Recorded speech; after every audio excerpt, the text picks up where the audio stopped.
The black granite wall stretched 58,000 names into the gray Washington morning. Captain Sarah Brennan stood before panel 26 East, third row from the bottom, where the rain had carved temporary rivers through etched letters that spelled Patrick J. Brennan. Her grandfather, killed in action February 23, 1968, Khe Sanh Combat Base, Republic of Vietnam, 56 years ago today. Sarah placed her palm against the cold stone where moisture gathered in the carved depth of his name. 29 years old, third-generation Marine, wearing dress blues that felt heavier than body armor.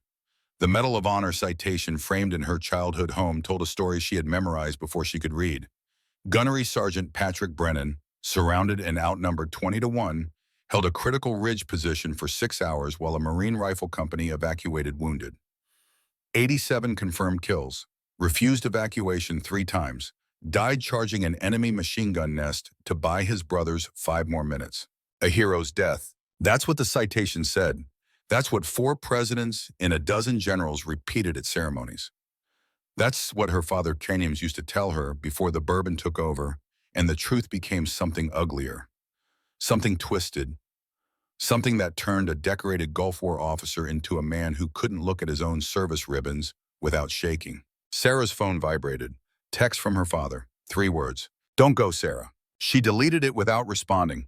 6 months of sobriety, 6 months of family therapy, 6 months of her trying to rebuild what had shattered when she was 17 and found her father unconscious in the garage with the car running and a photograph of Patrick Brennan burning in an ashtray beside him. The memory tasted like metal, like the first time she fired a rifle and felt something inside her align.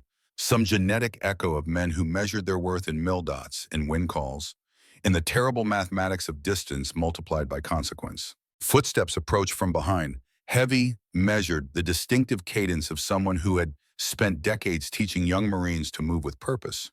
Sarah didn't turn. Hawk. Captain Brennan, Gunnery Sergeant William Hawkins, 58 years old, Vietnam veteran, chief instructor at Marine Scout Sniper School, the last man to see Patrick Brennan alive. Sarah had found his name in casualty reports 3 months ago when she decided to stop running from what lived in her blood. You changed your mind, Hawk said. His voice carried the rough edge of too many years breathing cordite and desert sand and jungle rot that never quite left the lungs. About Scout Sniper School? No. About coming here to talk to a dead man. Sarah turned. Hawk stood 6 feet back, gray hair military short, face carved by sun and violence into something that looked like judgment made flesh. He wore his instructor uniform, creases sharp enough to draw blood, ribbons that told a story of 3 wars and the spaces between them where men like him never really stopped fighting. I needed to see it, Sarah said. Before I walk into your school tomorrow, and 20 instructors who trained under my grandfather decide whether I'm worth the legacy or just another officer trying to prove something. Your grandfather never trained instructors. He died at Khe Sanh before that assignment. You know what I mean? Hawk moved closer. His eyes held something Sarah couldn't identify. Not hostility, not sympathy. Something colder, more clinical. The way a surgeon might look at a tumor before deciding whether to cut or cauterize. What did your father tell you about Khe Sanh? Hawk asked. That Patrick Brennan was the best Marine who ever lived. That he died saving 200 men. That the Corps gave him the Medal of Honor because even in death, a Marine that good makes everyone else better. And then my father stopped telling me anything. He started drinking instead. Hawk nodded slowly, like a professor confirming an equation. James Brennan was a good officer once.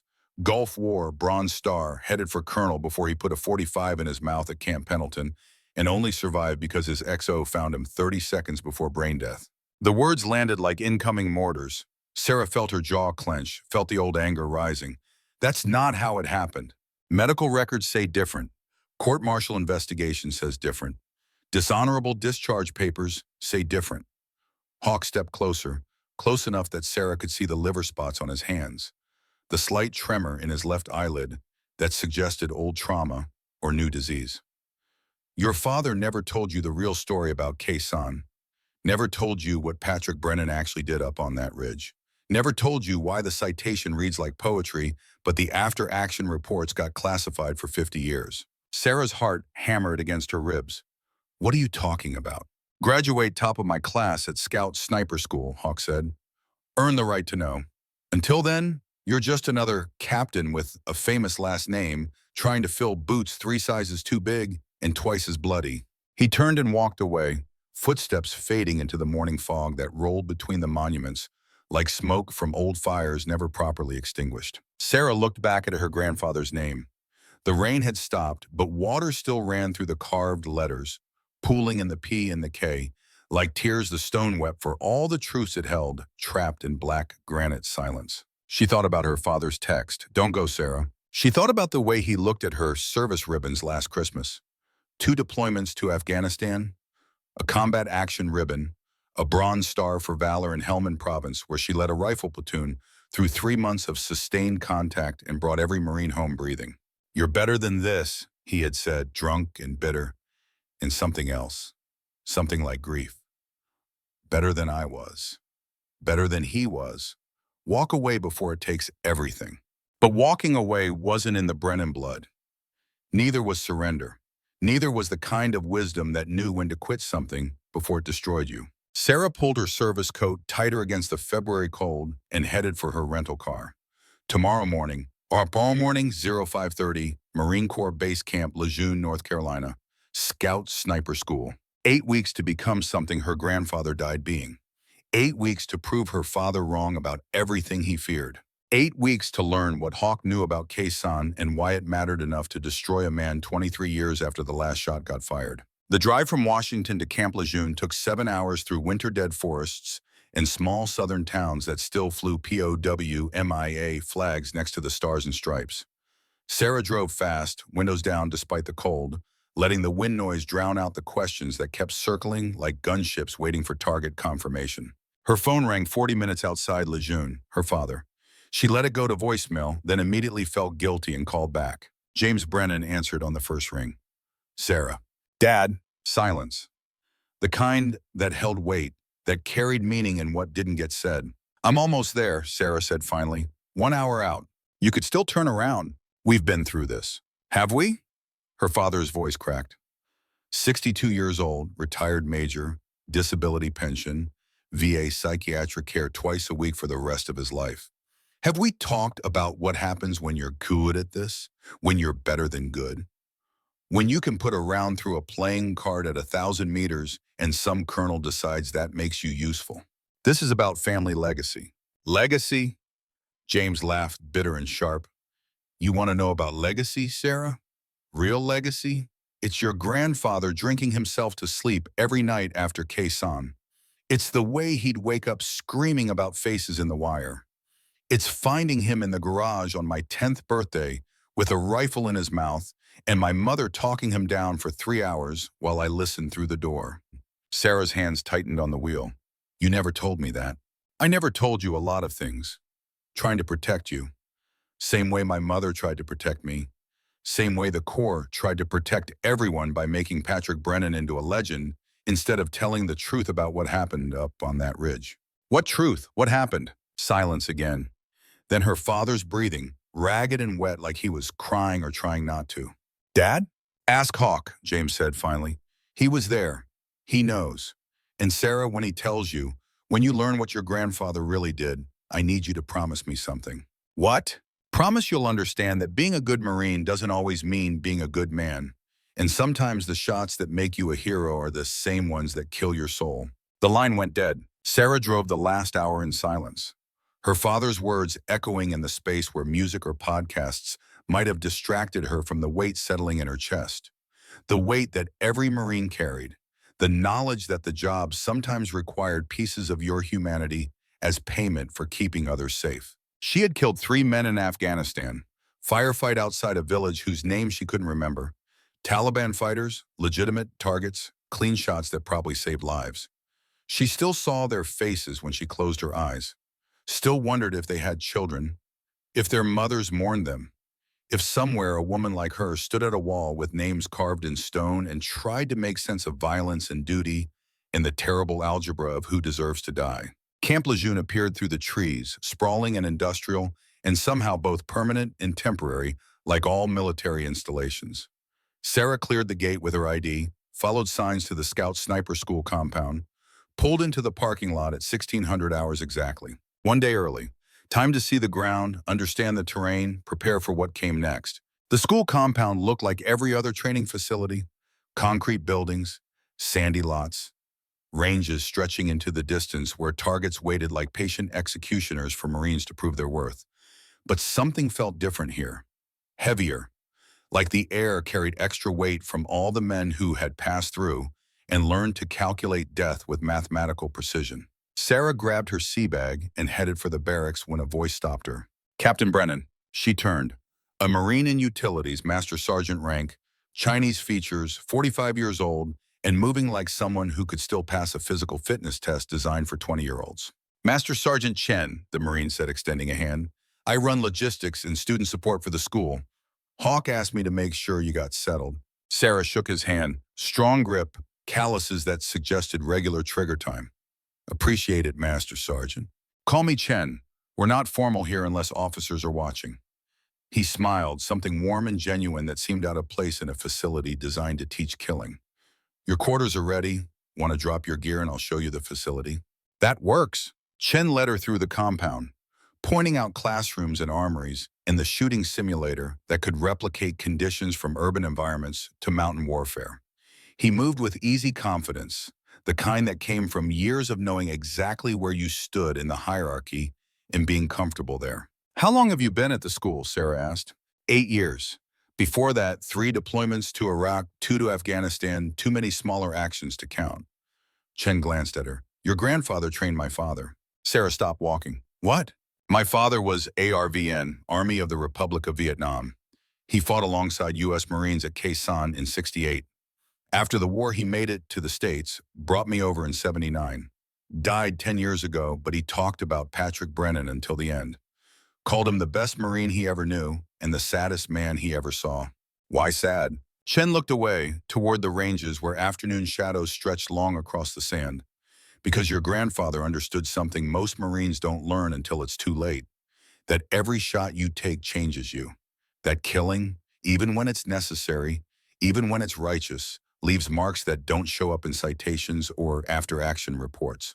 Hawk said something similar about earning the right to know the real story. Hawk's old school, Vietnam generation. They measure everything in blood and time and whether you can stand in the dark with what you've done. Chen started walking again. My father told me Khe Sanh wasn't what the history books say, wasn't what the Medal of Honor citation says. He told me the truth was complicated, that Patrick Brennan made choices up on that ridge that saved lives but cost something else, something harder to define. Like what? Ask Hawk. It's his story to tell, not mine. They reached the barracks. Chen helped Sarah haul her gear inside, showed her which rack was hers, pointed out the head in the small common area where students could pretend to relax between iterations of learning how to become invisible killers.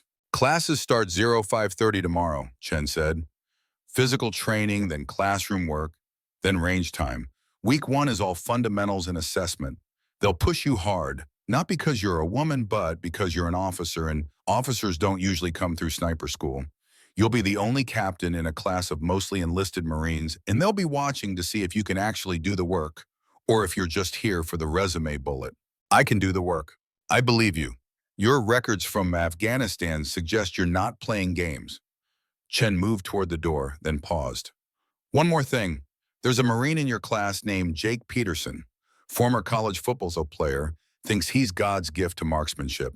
He's going to test you, probably within the first 48 hours. How you handle it will set the tone for the rest of the course. Noted. And Captain, your grandfather's legacy is heavy here. Half the instructors worship his memory.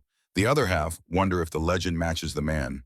Don't let either group define what you become. Chen left. Sarah unpacked her gear in the empty barracks, arranged her rack Marine perfect, checked her rifle case, and the custom ammunition she had loaded specifically for this course. Match-grade rounds, hand-selected brass, precise powder charges that could mean the difference between a perfect shot and a near miss at 1,000 meters. Her phone buzzed. Another text from her father. I'm sorry for everything. Make me proud even if you can't forgive me. Sarah stared at the message for a long time, then typed a response. I love you, Dad. That's not the same as forgiveness, but it's a start. She hit send before she could reconsider, then lay back on the rack and stared at the ceiling and tried not to think about the dreams that would come tonight. Dreams of her grandfather on a ridge in a country that no longer existed. Making choices that echoed down through decades and bloodlines until they landed here on her shoulders.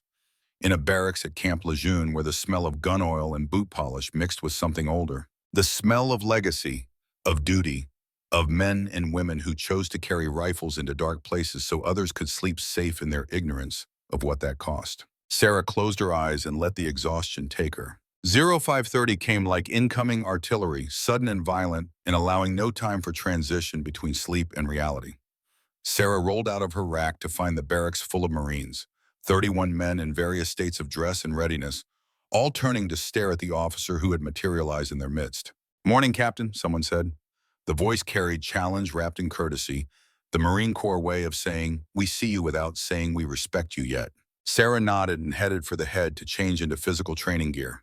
She could feel their eyes on her back, measuring, calculating, wondering if she was serious or just another officer collecting schools for future promotion boards. 15 minutes later, she stood on the PT field with 31 Marines and 4 instructors, all of them sizing her up with the clinical precision of men trained to identify weakness at 1,000 meters. Hawk stood at the front of the formation.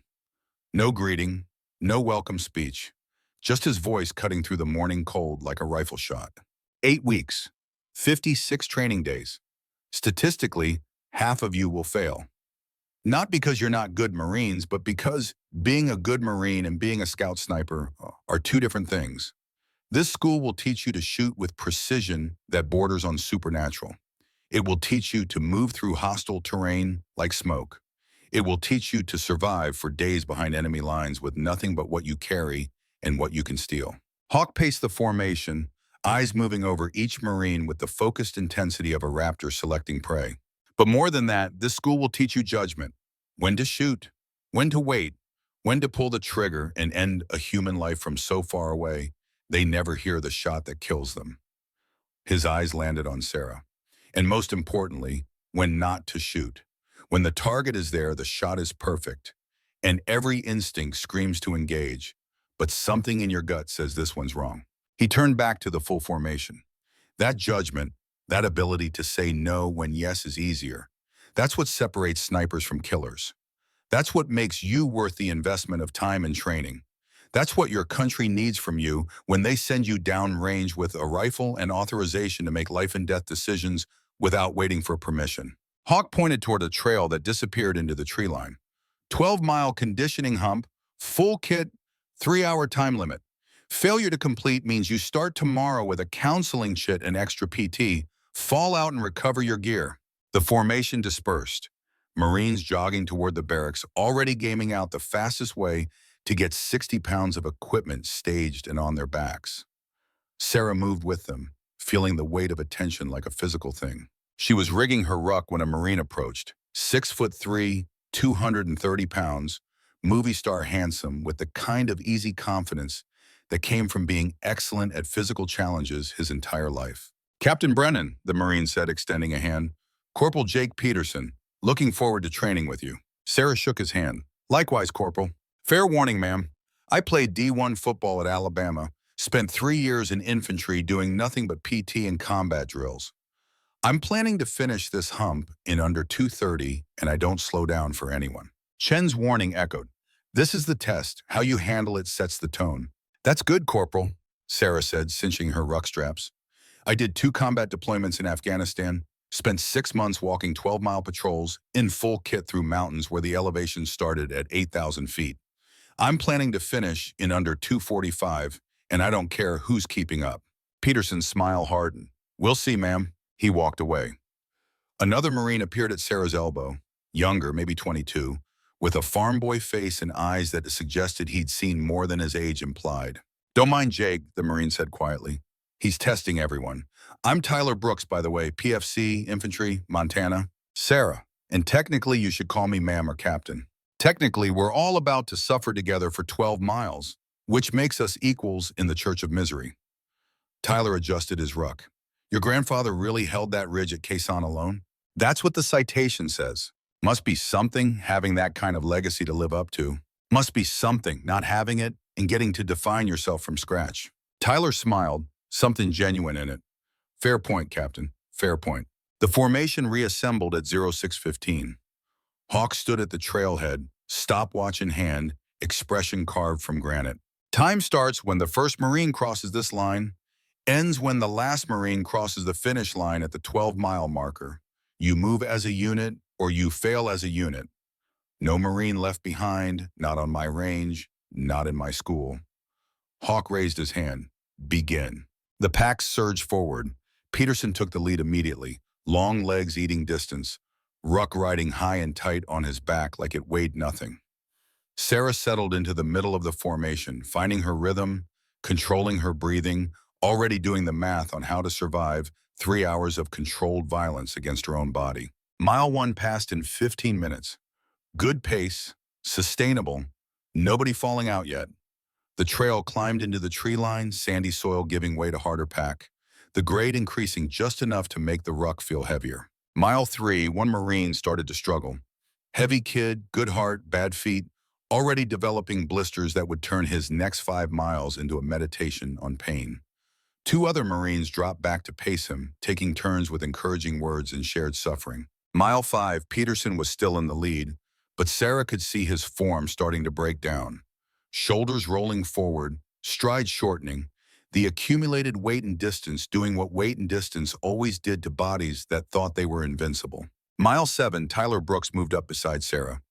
Kid was breathing hard but still strong, still moving with the easy efficiency of someone who grew up walking long distances through rough country. "You doing okay, Captain?" Tyler asked. "Keeping demons at bay, you?" "Thinking about home, Montana, open country. Easier to walk when you pretend you're somewhere else." "What's your story, Brooks? Why sniper school?" Tyler was quiet for 30 seconds, just the sound of boots on trail and heavy breathing. "My old man was a drunk. Beat my mother, beat me when I tried to stop him. Joined the Marines to get away, found out I could shoot. Like really shoot. Natural gift," the range coaches said. "Figured sniper school was the best way to turn that gift into something that matters." "That matters how?" "Protecting people. Making shots that keep Marines alive. Being the guy who sees the threat before anyone else does and eliminates it before it becomes a problem." Tyler glanced at her. "What's your story? Why does a captain with 2 combat deployments and a famous grandfather's legacy need to prove anything?" Sarah thought about her father drunk in the garage, thought about Hawk's cryptic warnings, thought about the weight of names carved in stone. "Because I need to know if I'm good enough," Sarah said, "and the only way to know is to try." Mile 9, Peterson fell back through the formation, face red, breathing ragged, pride finally giving way to physics. He locked eyes with Sarah as she passed him, something like respect flickering in the challenge. Mile 10, Sarah's legs were screaming and her back felt like someone had replaced her spine with molten steel. But she kept moving. Tyler beside her, 2 other Marines pacing them. The rest of the formation spread out over a quarter-mile of trail, but nobody quit yet. Nobody gave up. Mile 11, the kid with bad feet went down. Collapsed in the trail, ruck pulling him backward, face twisted in pain that went beyond physical into something psychological. The breaking point where the body says no and the mind has to decide whether to listen. Sarah stopped. Tyler stopped. 3 other Marines stopped. "Leave me," the kid gasped. "Finish the hump. I'll catch up." "Negative," Sarah said. She knelt beside him, started loosening his bootlaces. "We finish together or we fail together." That's what the gunny said. "I'm slowing you down, ma'am." "So slow me down. I didn't come here to win a foot race. I came here to become a scout sniper. And scout snipers don't abandon their people." Tyler and the other Marines redistributed the kids' gear, 20 pounds to each of them, extra weight that made the last mile feel like climbing Everest with a refrigerator. Sarah shouldered her share, helped the kid to his feet, and they moved forward as a cluster of suffering and stubbornness. Mile 12 appeared through the trees like salvation. Hawk stood at the finish line with his stopwatch, face unreadable, measuring not just time but character. Sarah's group crossed at 2 hours 54 minutes. Not fast, not slow, exactly the kind of middle ground performance that said, "We can do the work, but we won't sacrifice our people to do it faster." Peterson had finished at 2 hours 32 minutes. He stood off to the side, hands on knees, looking like he'd won something and lost something in the same breath. The last Marine crossed at 2 hours 59 minutes. The formation reassembled, everyone standing despite legs that wanted to quit, despite lungs that burned and backs that spasmed. Hawk looked at them for a long moment. Then he nodded. One pass, everyone finishes. That's the only acceptable outcome. He walked along the formation, stopping in front of Sarah. Captain Brennan, you stopped for a struggling Marine. Cost your formation 6 minutes. Explain your decision. Sarah met his eyes. The gunny said no Marine left behind. I took that as an order, not a suggestion. Even if following that order meant the entire formation failed the time standard? Even then, because scout snipers work in pairs, and if I can't trust my spotter to stay with me when things get hard, then all the shooting skills in the world won't keep me alive. Hawk's expression didn't change, but something flickered in his eyes. Approval, maybe, or recognition. Dismissed. Shower, chow, classroom at 0900. Today, we start teaching you how to shoot. Everything you thought you knew is wrong. We're going to break you down and build you back up as something better. The formation scattered. Sarah limped toward the barracks, every step a negotiation with pain. Tyler caught up to her, moving just as stiffly. Thanks for stopping, Captain, Tyler said. Most officers would have kept moving. Most officers haven't been the one left behind. Sarah didn't elaborate. Tyler didn't push. They walked in silence until they reached the barracks where 31 Marines would spend the next 8 weeks learning to become something more precise and more terrible than infantry Marines. Learning to become ghosts. The classroom smelled like coffee and gun oil, and the peculiar mustiness of military training facilities everywhere. Sarah sat in the back row, notebook open, pen ready, surrounded by Marines who had temporarily forgotten their exhaustion in anticipation of finally getting to the part they cared about. Shooting. Hawk entered at 0900 exactly, followed by 3 other instructors and Master Sergeant Chen carrying a rifle case. Hawk set the case on the front table and opened it with the reverence of a priest handling sacred relics. Inside lay an M40A6 sniper rifle, matte black, cold and purposeful. The kind of weapon that looked exactly like what it was, a tool for killing at distance. This, Hawk said, running his hand along the barrel, is the standard Marine Corps sniper rifle. Accurate to 1,500 meters in capable hands, 1,000 meters in average hands, 600 meters in the hands of someone who doesn't belong here. He looked up at the class. By the end of this school, you'll know which category you fall into. Hawk spent 2 hours covering fundamentals, breathing techniques, trigger control, natural point of aim, the relationship between body position and accuracy that meant the difference between center mass hits and near misses that got Marines killed. Sarah absorbed it all, cross-referencing against the competitive shooting background she had kept hidden from everyone except her father. She had been shooting since she was 14, since the summer after her mother died and her father retreated into bourbon and silence, and she found solace in the mathematical certainty of ballistics. At 1100 hours, Hawk announced they were moving to the range for live fire assessment. 600 meters, Hawk said as they walked. 10 rounds. We're not judging you on perfect scores.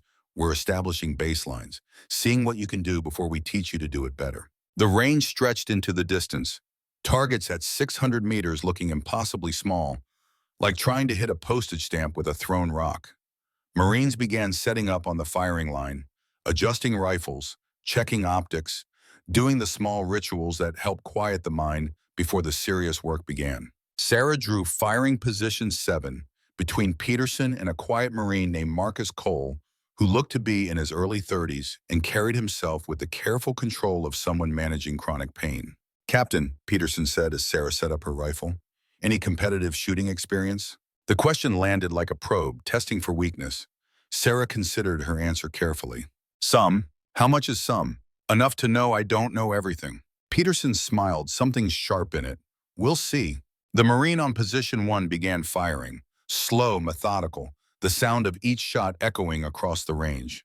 Sarah listened to the rhythm, the spacing between rounds, calculating wind conditions and trying to quiet the part of her mind that was already 3 steps ahead. One by one, Marines took their turns.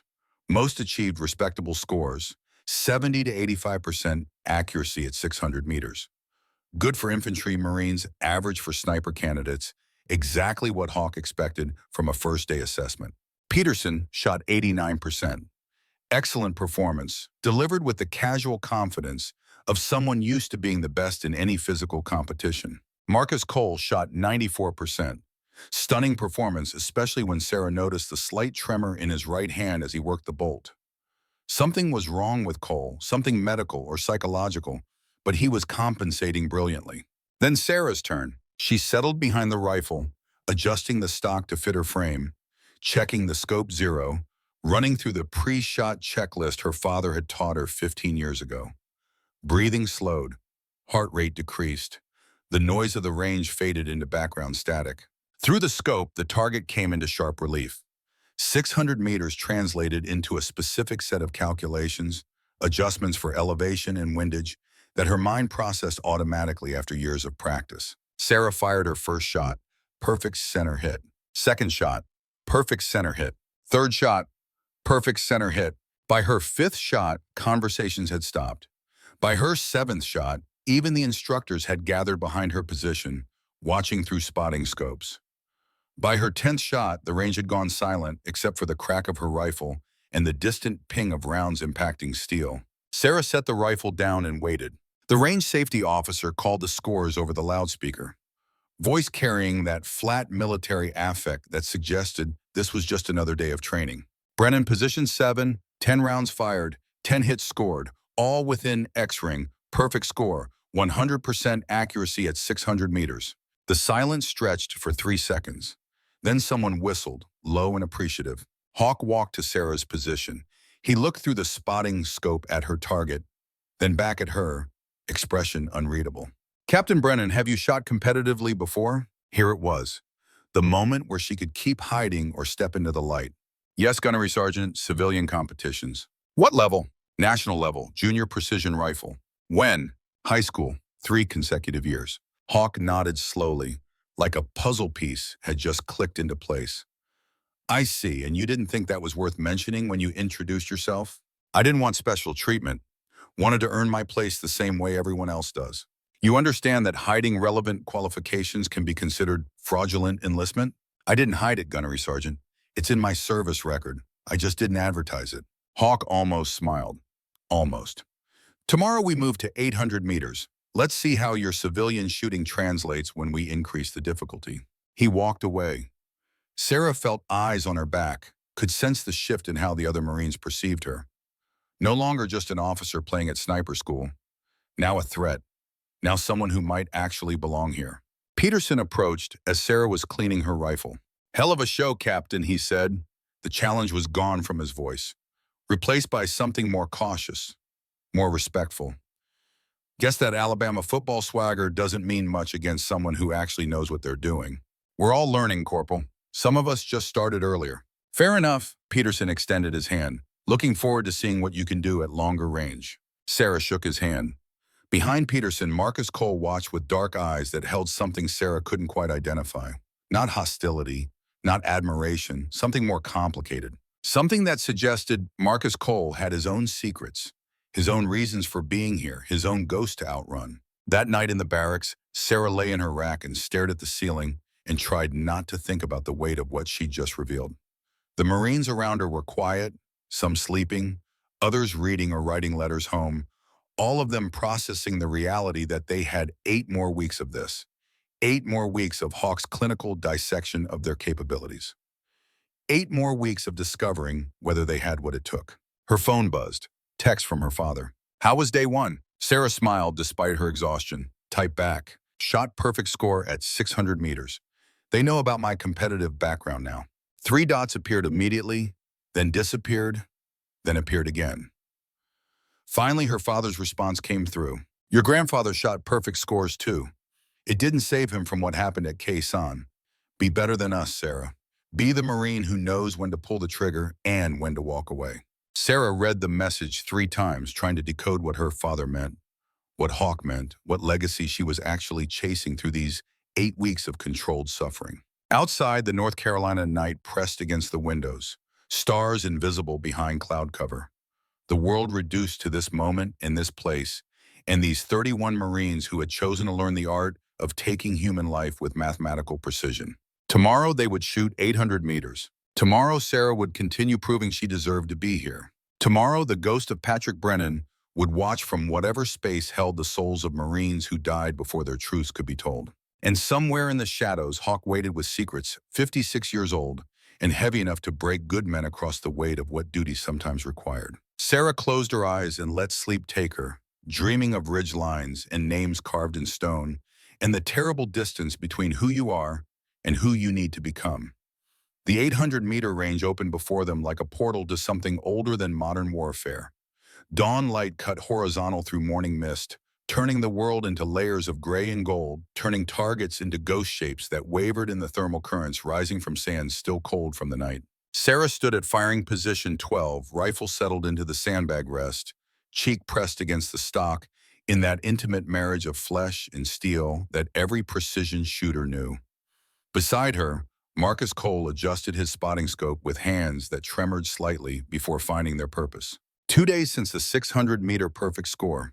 2 days of whispered conversations in the barracks, of other Marines looking at her differently, of Hawk watching her with eyes that held questions he refused to ask aloud.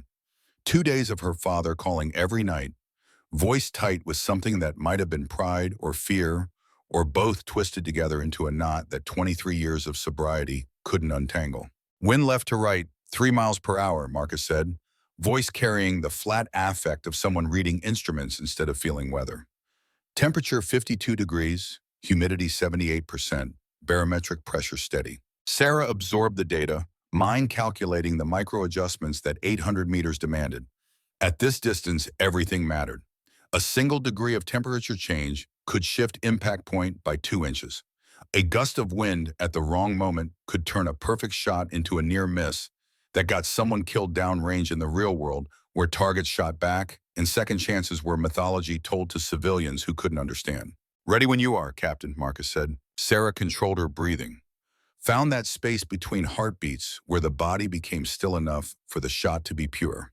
Squeezed the trigger with the same pressure she'd use on a soap bubble. Smooth and inevitable, and so precise that the rifle's recoil came as surprise even though she expected it. Through the scope, the target bloomed red. Center mass hit. Perfect. She worked the bolt, chambered the next round, settled back into position. The world contracted to crosshairs in breathing and the mathematical certainty of ballistics. Shot after shot, each one finding its mark with the kind of consistency that looked effortless to anyone who didn't understand the thousands of hours required to make difficult things appear easy.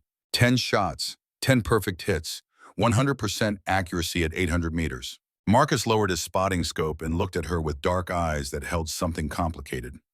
Not jealousy exactly, something closer to recognition, like seeing yourself reflected in someone else's excellence and having to reckon with what that meant for your own limitations. "You make it look simple," Marcus said quietly, "like the rifle just naturally wants to hit what you're aiming at. It's not natural. It's repetition turned into muscle memory, turned into something that feels like instinct but isn't. Where'd you learn to shoot like that, really?" Sarah worked the bolt one more time, clearing the chamber, making the rifle safe before answering. "My father, after my mother died, he taught me precision shooting because it was the only language he had left that didn't require him to talk about feelings or cancer or the ways that losing someone can hollow you out until you're just a uniform walking around pretending to be a person." Marcus nodded slowly. "My father beat the hell out of me until I was big enough to hit back. Joined the Marines to prove I was more than just another statistic from a broken home. Found out I was good at killing people from far away. Funny how trauma makes us useful in specific ways." Before Sarah could respond, Hawk's voice cut across the range. "Brennan, Cole, my office, now." They secured their weapons and followed Hawk across the sand to the concrete building that housed the school's administrative spaces. Inside, the air smelled like old coffee and newer secrets, like every military office Sarah had ever entered. Hawk sat behind a desk that looked too small for his presence, gestured for them to take seats. "Captain Brennan," Hawk said, "perfect score at 600 meters, perfect score at 800 meters.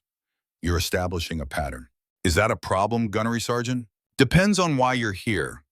If you're here to prove you can shoot, consider it proven. If you're here to become a scout sniper, then we need to talk about what that actually means." Hawk opened a file on his desk. Sarah recognized her service jacket, the official record of her 6 years in the Marine Corps, 2 deployments, decorations earned in firefights that still visited her dreams with the smell of burning metal, and the sound of men screaming. You deployed to Helmand Province in 2023, Hawk said. Rifle platoon commander. Bronze Star with V device for actions during a 7-hour firefight where your position was overrun and you personally pulled 3 wounded Marines to safety while engaging enemy fighters at close range. He looked up from the file. That's not sniper work. That's leadership under fire. 2 different skill sets. I'm aware, Gunnery Sergeant. Are you? Because perfect shooting on a range where nobody's shooting back, where you have time to calculate and breathe and make the perfect shot, that's one thing. Operational sniping is something else. It's patience measured in days.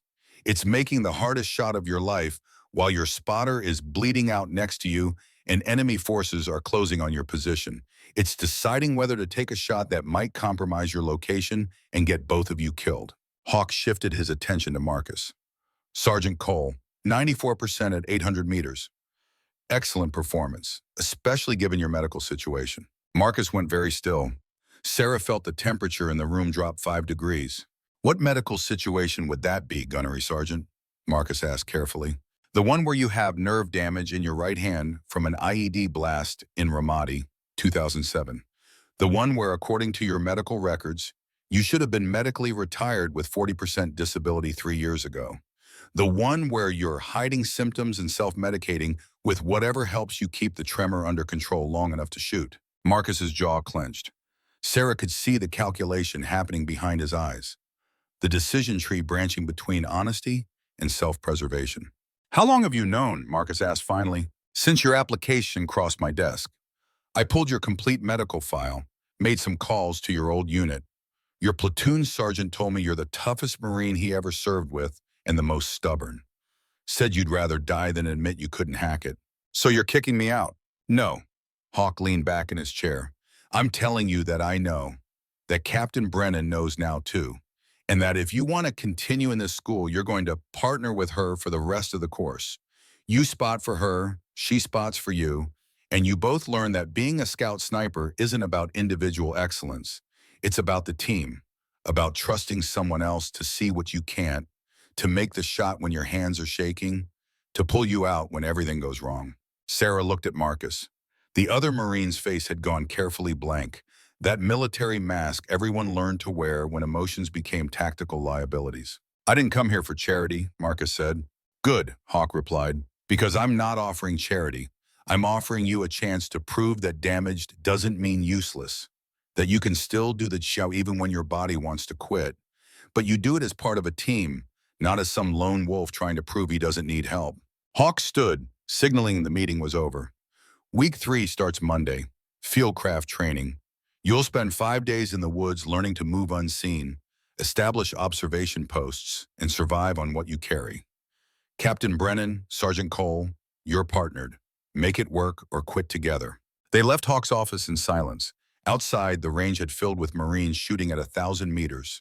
The sound of rifle fire echoing across the training area like distant thunder, promising storms that hadn't arrived yet. I don't need your pity, Marcus said when they were out of earshot. Good, because I'm not offering it. I need a spotter I can trust. And Hawk just told me you're stubborn enough to shoot 94% with nerve damage. That's not weakness. That's determination bordering on insanity, which is exactly the kind of crazy I want watching my back. Marcus studied her face, looking for the lean, the condescension, the officer playing at empathy. Whatever he saw satisfied him because his shoulders dropped half an inch and something like respect flickered across his features. All right then, Captain, we're partners. Call me Sarah when it's just us. Rank doesn't mean much when you're both covered in mud, trying not to get spotted. Fair enough, I'm Marcus. They shook hands, not the formal military greeting, but something more personal, more final, like signing a contract written in mutual respect and shared understanding that sometimes the best teams were built from broken pieces that fit together in unexpected ways. That night, Sarah's father called at 2200 hours exactly. She took the call outside the barracks where the North Carolina darkness pressed close and warm, where cigarette smoke from other Marines drifted past like the ghosts of everyone who had stood in this same spot trying to process what they were becoming. How's the shooting? James asked. His voice sounded stronger than it had in months, like sobriety was finally taking root after years of trying to drown memories that wouldn't die quietly. Perfect scores at 600 and 800 meters. They partnered me with a Marine who has nerve damage from an IED. Hawk says it's about teaching us that sniping is teamwork, not individual performance. Hawk's right, your grandfather understood that. Even when he was alone on that ridge, he was thinking about the Marines he was protecting, never about personal glory. Her father paused. Sarah, I need to tell you something about Khe Sanh. Something I should have told you years ago. Sarah's heart rate increased. She pressed the phone closer to her ear. What about Khe Sanh? The official story, the Medal of Honor citation, it's not wrong exactly, just incomplete. Your grandfather did hold that ridge, did kill 87 enemy fighters, did die charging a machine gun position. But the reason he did it, the thing that drove him to stay when he could have fallen back, that's the part nobody talks about. Dad, what are you saying? During the siege, orders came down from command, no prisoners. The enemy was using captured Marines for propaganda, torturing them on film, sending the recordings to news stations. Command decided the policy was shoot to kill, no surrenders accepted, no quarter given. The words landed like artillery rounds, each one cratering deeper into Sarah's understanding of what her grandfather had been. Your grandfather refused, James continued, told his CO that Marines don't murder prisoners, that we're better than that even in hell. His CO threatened court-martial. Your grandfather said, go ahead, I'll testify to Congress if you try. For 3 days, he held that position without support because his own command wanted him to fail, wanted to prove that idealists don't survive combat. But the citation says what the Marine Corps needed it to say after your grandfather became a hero. After he held that position for 6 hours, after he saved 200 Marines, after he died proving that you can win without becoming monsters. They gave him the Medal of Honor and buried the controversy because it was easier than admitting command had issued illegal orders. Sarah leaned against the barracks wall, mind reeling. Why didn't you tell me this before? Because I didn't know until I was 35. Found classified documents going through your grandmother's things after she died. Read the real after-action reports, the ones that got sealed for 50 years. And Sarah, it broke something in me. Realizing my father died not just fighting the enemy, but fighting our own leadership. Died proving a point that nobody remembered because the official story was cleaner. Does Hawk know this? Hawk was there. He was your grandfather's spotter on that ridge. He's the one who carried your grandfather's body back when it was over. He knows everything. Sarah closed her eyes, pieces falling into place. Hawk's strange tests, his emphasis on judgment over marksmanship, his insistence that knowing when not to shoot was more important than perfect accuracy. Why is Hawk making me earn the truth? Sarah asked. Because the truth only means something if you understand what it cost. If you're willing to make the same hard choices. Your grandfather became a legend by refusing to compromise his principles even when it meant dying for them. Hawk wants to know if you have that same steel in you, or if you're just another Marine collecting schools for promotion points. They talked for another 20 minutes, her father filling in details, sharing the classified reports he'd kept hidden for decades, giving Sarah the inheritance she hadn't known existed, an inheritance of moral clarity in the face of institutional pressure, of principles held when principles cost everything. When the call ended, Sarah sat in the darkness for a long time, thinking about her grandfather on a ridge 56 years ago, making the choice to be court-martialed rather than murder prisoners. Thinking about Hawk watching that choice get made and carrying the memory forward through 5 decades of training Marines. Thinking about what kind of sniper she wanted to become. Monday morning arrived with rain. The kind of cold February rain that turned training areas into mud pits and made every step feel like walking through concrete. Sarah and Marcus stood with 28 other Marines while Hawk explained the next phase of training. Fieldcraft, Hawk said, rain running off his cover, voice cutting through weather like a blade. The ability to move through hostile terrain without being detected, to establish observation posts that can't be found, to survive for days with minimal supplies while gathering intelligence that keeps Marines alive.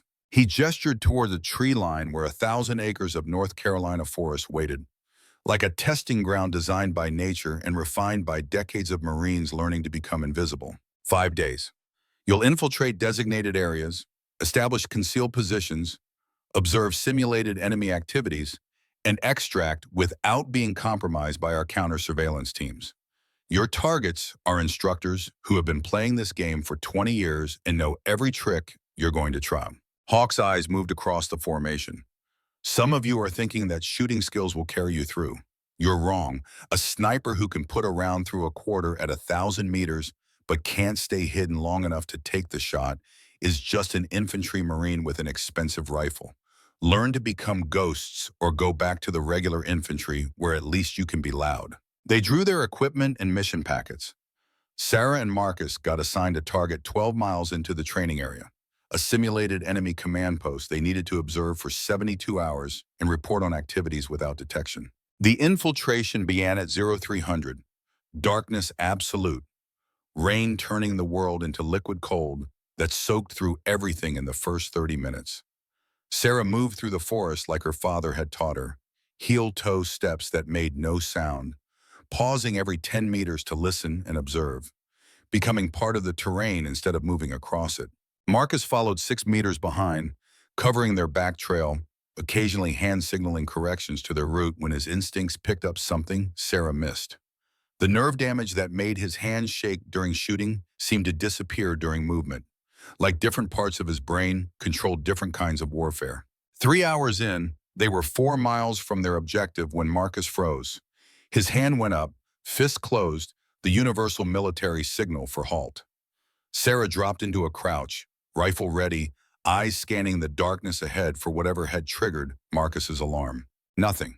Just trees and rain and the kind of darkness that made distance impossible to judge. Then she heard it. Voices. Low conversation too far away to make out words, but close enough that whoever was speaking would hear them if they kept moving. Sarah looked back at Marcus. He pointed left, indicating a detour that would add an hour to their movement, but keep them clear of whoever was out there. Sarah nodded, and they began the slow process of changing direction, each step calculated to avoid snapping twigs or rustling vegetation, moving like smoke through the forest. It took 20 minutes to clear the area. When they were far enough away to risk communication, Marcus leaned close to Sarah's ear and whispered, "Counter-surveillance team. 2 instructors, thermals and night vision, set up right across our planned route.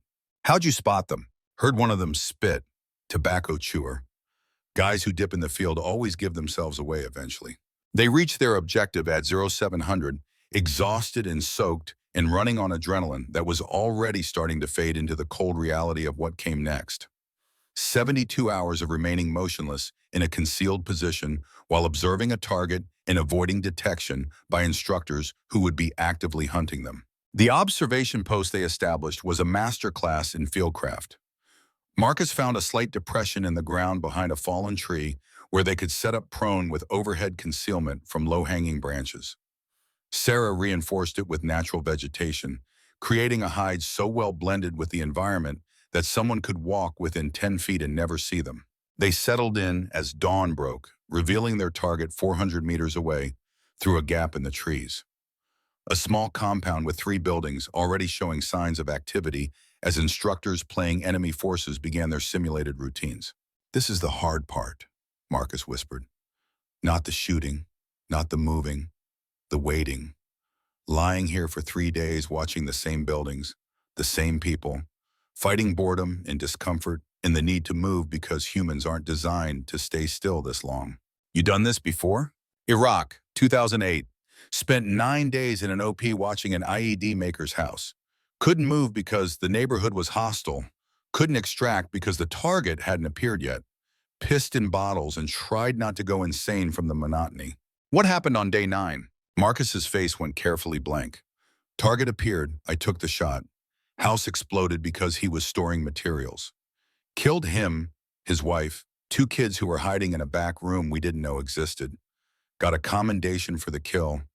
Got nightmares for the collateral. That's when the tremor started.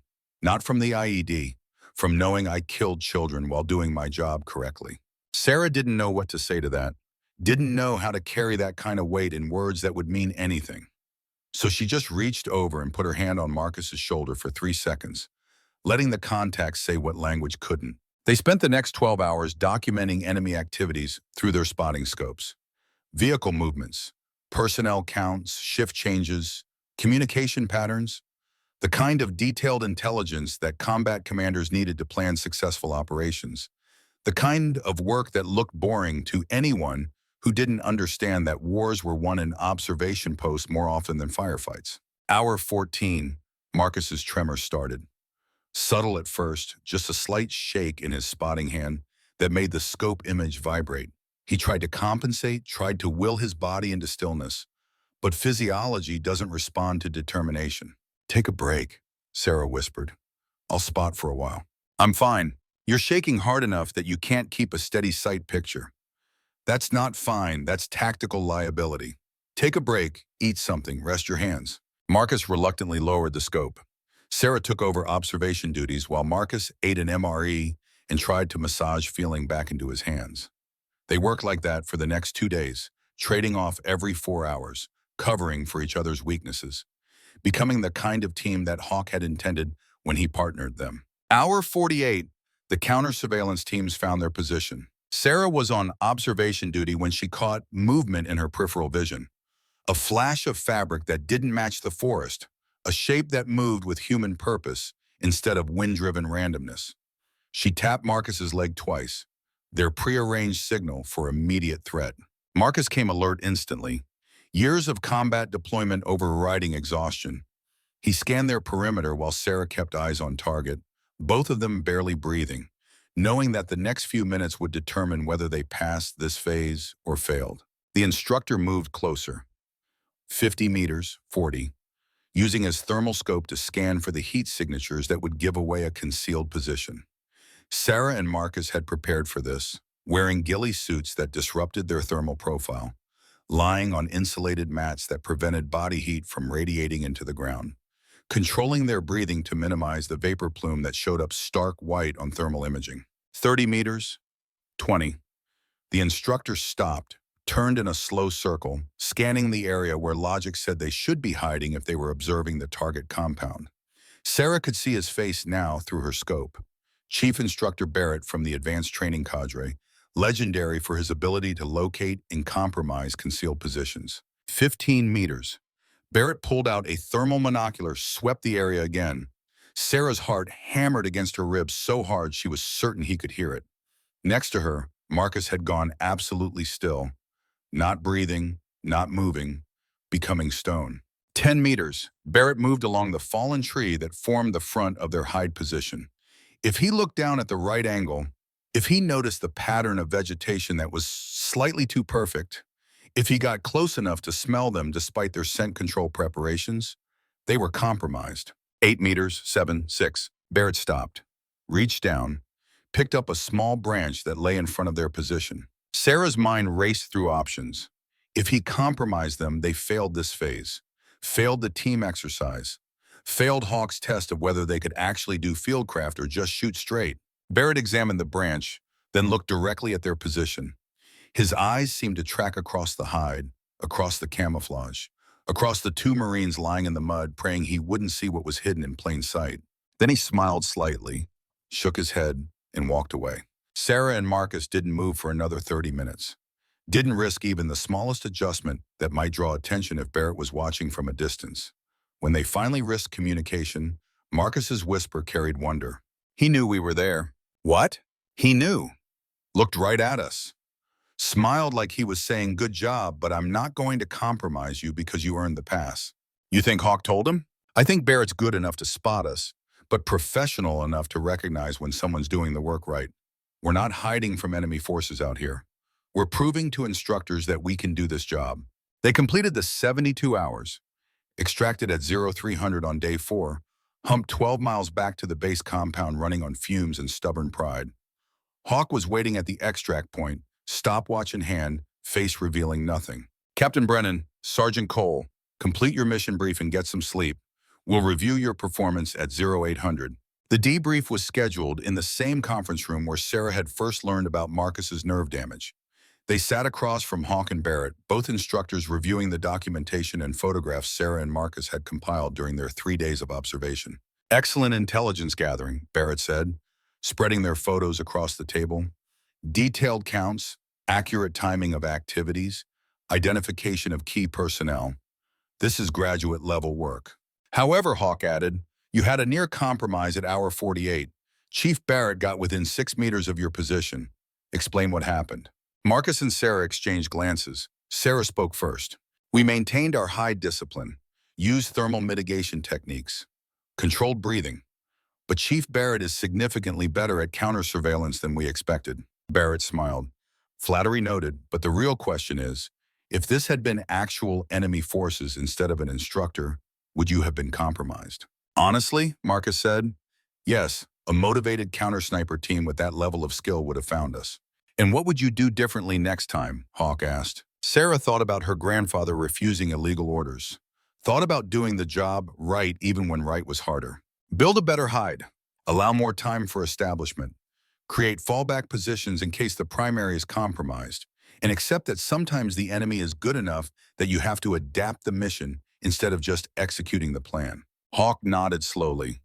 That's the right answer. Flexibility, adaptation, understanding that perfect planning doesn't survive contact with reality. He stood, signaling the debrief was over. You both passed fieldcraft training. Next week, we move to combat decision-making scenarios. You're going to learn that sometimes the hardest part of being a sniper isn't making the shot. It's deciding whether to take it at all. The next phase of training introduced scenarios that existed in the gray spaces between right and wrong, between lawful orders and moral certainty. Sarah and Marcus found themselves in simulated situations that required judgment more than marksmanship.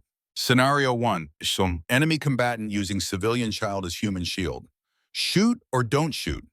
Sarah chose not to shoot, waited 4 minutes of simulated time until the child moved clear, then engaged. Hawk marked it as pass with the note that patience saved an innocent life. Scenario 2. Friendly forces committing war crime against prisoners. Shoot your own Marines or allow the crime to continue? Marcus froze, unable to process the decision. Sarah made the call, simulated shooting the Marine committing the crime, knowing it would mean court-martial but stopping the atrocity. Hawk marked it as pass with the note that some lines can't be crossed, even by your own people. Scenario 3. High-value target in a mosque during prayer. Shoot during religious service or wait.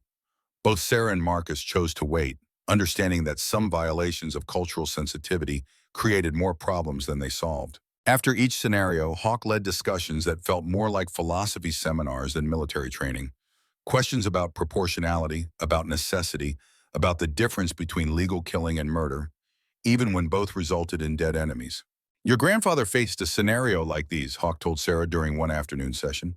Orders that violated the law of war. He refused, cost him support from his chain of command, nearly cost him his career, but it saved his soul. My father told me, Sarah said, about the no prisoners order, about grandfather refusing. Hawk's expression shifted, something like relief crossing his weathered face.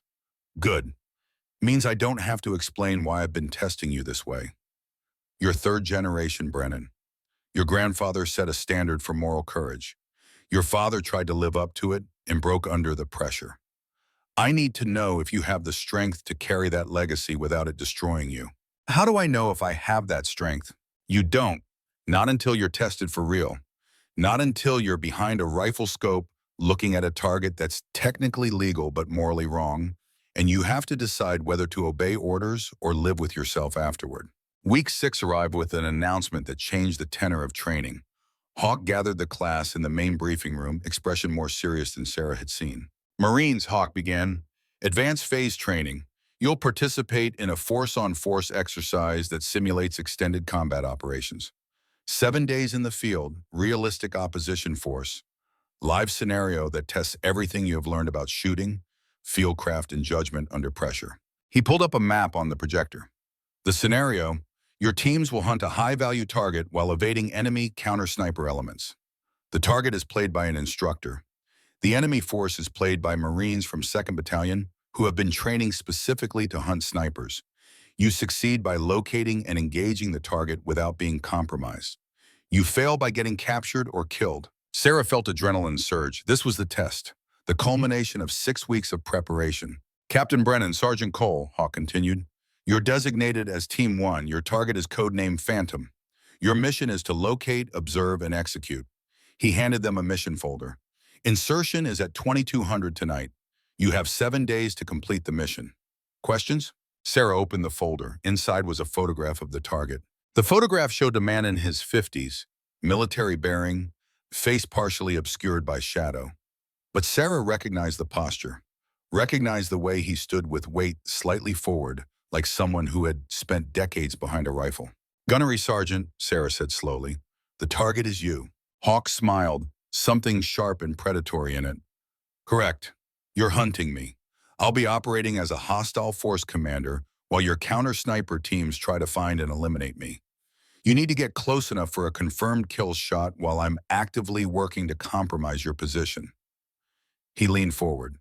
"Your grandfather hunted me for 3 weeks during instructor training in 1967. I was the student. He was the target. He found me on day 19 and put a training round through my canteen from 1,100 meters. Best stalk I've ever seen. Let's find out if his granddaughter inherited his skills or just his name." The room went quiet, every Marine understanding what this meant. Sarah was being tested against family legacy, against Hawk's own memories of her grandfather, against the weight of 56 years of Marine sniper tradition. "We'll find you, Gunnery Sergeant," Sarah said. "I'm counting on you trying," Hawk replied. "Dismissed. Get your gear ready. Tonight the real training begins." Sarah and Marcus spent the afternoon preparing, checking equipment, planning their infiltration, studying terrain maps, trying to anticipate how Hawk would operate, knowing he had decades more experience and intimate knowledge of the training area. "He's testing you specifically," Marcus said as they loaded their gear. "This isn't about me. It's about whether you can handle the pressure of being Patrick Brennan's granddaughter." "I know. And I'm going to prove I'm not just carrying his name. I'm carrying his principles." That night at 2200 hours, Sarah and Marcus inserted into the training area under moonless sky. 7 days to find one man in 1,000 acres of forest. 7 days to prove that legacy meant more than bloodline. That being a Brennan meant having the courage to do things right even when wrong was easier. 7 days to hunt the hunter who had trained alongside her grandfather and carried secrets from a ridge in 1968 where orders got refused and principles got defended with blood. The game had begun, and somewhere in the darkness ahead, Hawk waited with 50 years of experience and the ghost of Patrick Brennan watching to see if his granddaughter deserved the name she carried into battle. The forest swallowed them whole at 2200 hours. Darkness absolute except for the green glow of night vision that turned the world into alien geometry. Sarah moved point, Marcus 6 meters behind, both of them ghosts in their own right now, after 6 weeks of Hawk grinding away everything unnecessary until only the essential remained. The mission parameters were simple in the way that quantum physics was simple. Locate Hawk somewhere in 1,000 acres of North Carolina wilderness. Observe his patterns, execute a simulated kill shot, all while enemy forces actively hunted them and Hawk himself used 50 years of experience to avoid being found. Simple, like threading a needle while falling from an aircraft. They covered 3 miles in 4 hours, moving with the kind of patience that made glaciers look hurried. Every step calculated, every sound analyzed. The forest around them alive with threats both real and imagined, because the difference between paranoia and tactical awareness was just whether the threat actually existed. At 0200, Marcus signaled halt. Sarah froze mid-step, weight balanced on her forward foot, rifle ready but not raised because any movement larger than breathing could give them away. Marcus pointed ahead and slightly right. Sarah strained her night vision, trying to see what had triggered his alarm. Nothing at first, then movement, subtle, a shadow separating from other shadows and resolving into human shape. Enemy patrol, 2 Marines in opposing force uniforms, moving perpendicular to Sarah and Marcus's position, hunting for exactly what Sarah and Marcus were trying to be: invisible. The OPFOR Marines passed within 20 meters. Sarah could hear their equipment rattle softly, could smell the gun oil and the particular chemical scent of military-issue insect repellent, could hear one of them whisper into a radio, reporting negative contact, continuing patrol pattern. 5 minutes after they passed, Sarah and Marcus resumed movement, not toward their original objective but away from it, looping wide to avoid the patrol routes that OPFOR would establish based on logical infiltration paths. Because Hawk would have designed those patrol patterns, would have predicted how his students would move, would have positioned his forces accordingly. So Sarah did what her grandfather had taught her father, who had taught her. Don't give them what they expect. Be the chaos variable that makes their predictions useless. Dawn found them 4 miles from insertion, concealed in a depression behind a fallen pine, where they could rest without being visible from more than 10 feet away.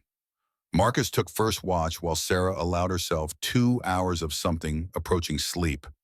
That combat rest where your body shut down, but your mind stayed half aware, ready to explode into violence if threat presented itself. She dreamed of her grandfather. Not the legend from the Medal of Honor citation, but the real man her father had described. Patrick Brennan standing in a command tent refusing orders, knowing that refusal would end his career, but doing it anyway because principles mattered more than promotion. The dream shifted. Her grandfather on a ridge, rifle in hand, watching enemy forces advance while his own command left him unsupported because he wouldn't murder prisoners. The dream became memory, became something else. Sarah behind a rifle scope in Afghanistan, watching a Taliban fighter through her sight picture, finger on trigger, easy shot, lawful target. But the fighter was 16 years old. She could see it in his face, in the way he held the rifle like it was foreign to him. A child forced into a war he probably didn't understand. She had taken the shot anyway. Lawful, necessary, right in every tactical sense. She still saw his face when she closed her eyes. Marcus woke her at 0800 with a gentle touch on her shoulder and a canteen of water that tasted like plastic and chemicals and life. Sarah came alert without the disorientation that plagues civilians waking in strange places.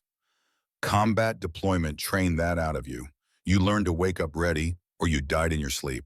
Movement, Marcus whispered. 200 meters northeast.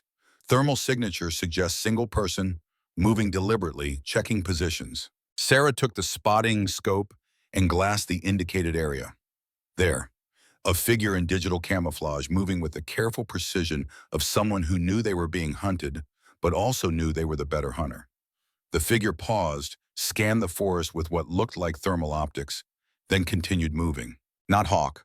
Too young, too tall, wrong movement patterns. One of the OPFOR instructors Hawk had positioned to screen his own location. We wait, Sarah decided. Let him pass. We're not here to engage security. We're here to find the primary target. They waited. The OPFOR instructor moved through their area, passed within 50 meters of their hide, continued on without detecting them. Sarah felt a small surge of professional satisfaction. 6 weeks ago, she couldn't have hidden from a blind man.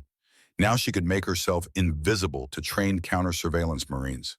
Progress measured in skills learned and fears overcome. By day 2, they had established a pattern of movement that took them in slow spirals through the training area, always moving, never staying in one location long enough to be pinned down, always observing, always gathering information about enemy patrol patterns and likely locations for a target who knew he was being hunted. Marcus proved to be invaluable. His combat experience, the years of actual deployment where mistakes meant body bags, gave him instincts that Sarah was still developing.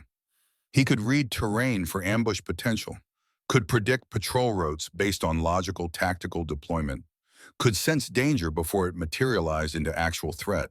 And his tremor, the nerve damage that everyone assumed made him weak, seemed to disappear during fieldwork.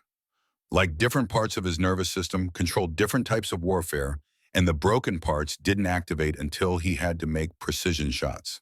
Tell me about Iraq, Sarah said during a rest halt on day 2, keeping her voice below 5 decibels, barely audible even to Marcus 3 feet away. What do you want to know? The IED that caused your injury, the real story. Marcus was quiet for long enough that Sarah thought he might not answer. Then he spoke, words coming slow like pulling shrapnel from old wounds. Ramadi 2007. We were running Overwatch on a market district where insurgents were recruiting kids to place IEDs. My spotter and I had been in position for 6 days. We'd identified 3 recruiters, gathered enough evidence for capture operations. Command wanted them alive for intelligence value. He paused, adjusted his position slightly to relieve pressure on his back. Day 7, one of the recruiters met with someone new, high-value target based on the deference everyone showed. I radioed it in. Command said, wait for capture team, ETA 20 minutes. But the target was leaving, getting into a car, about to drive away with intelligence we needed. You took the shot. I took the shot. Perfect hit, center mass, target down. Then the car exploded. He was carrying 50 pounds of explosives. Secondary explosion took out the building next to him. That building was a school, 70 kids inside, 43 died. Sarah felt her chest tighten. That wasn't your fault, wasn't it? I made the decision to shoot. I could have waited for capture team, could have let him drive away and tracked him to another location.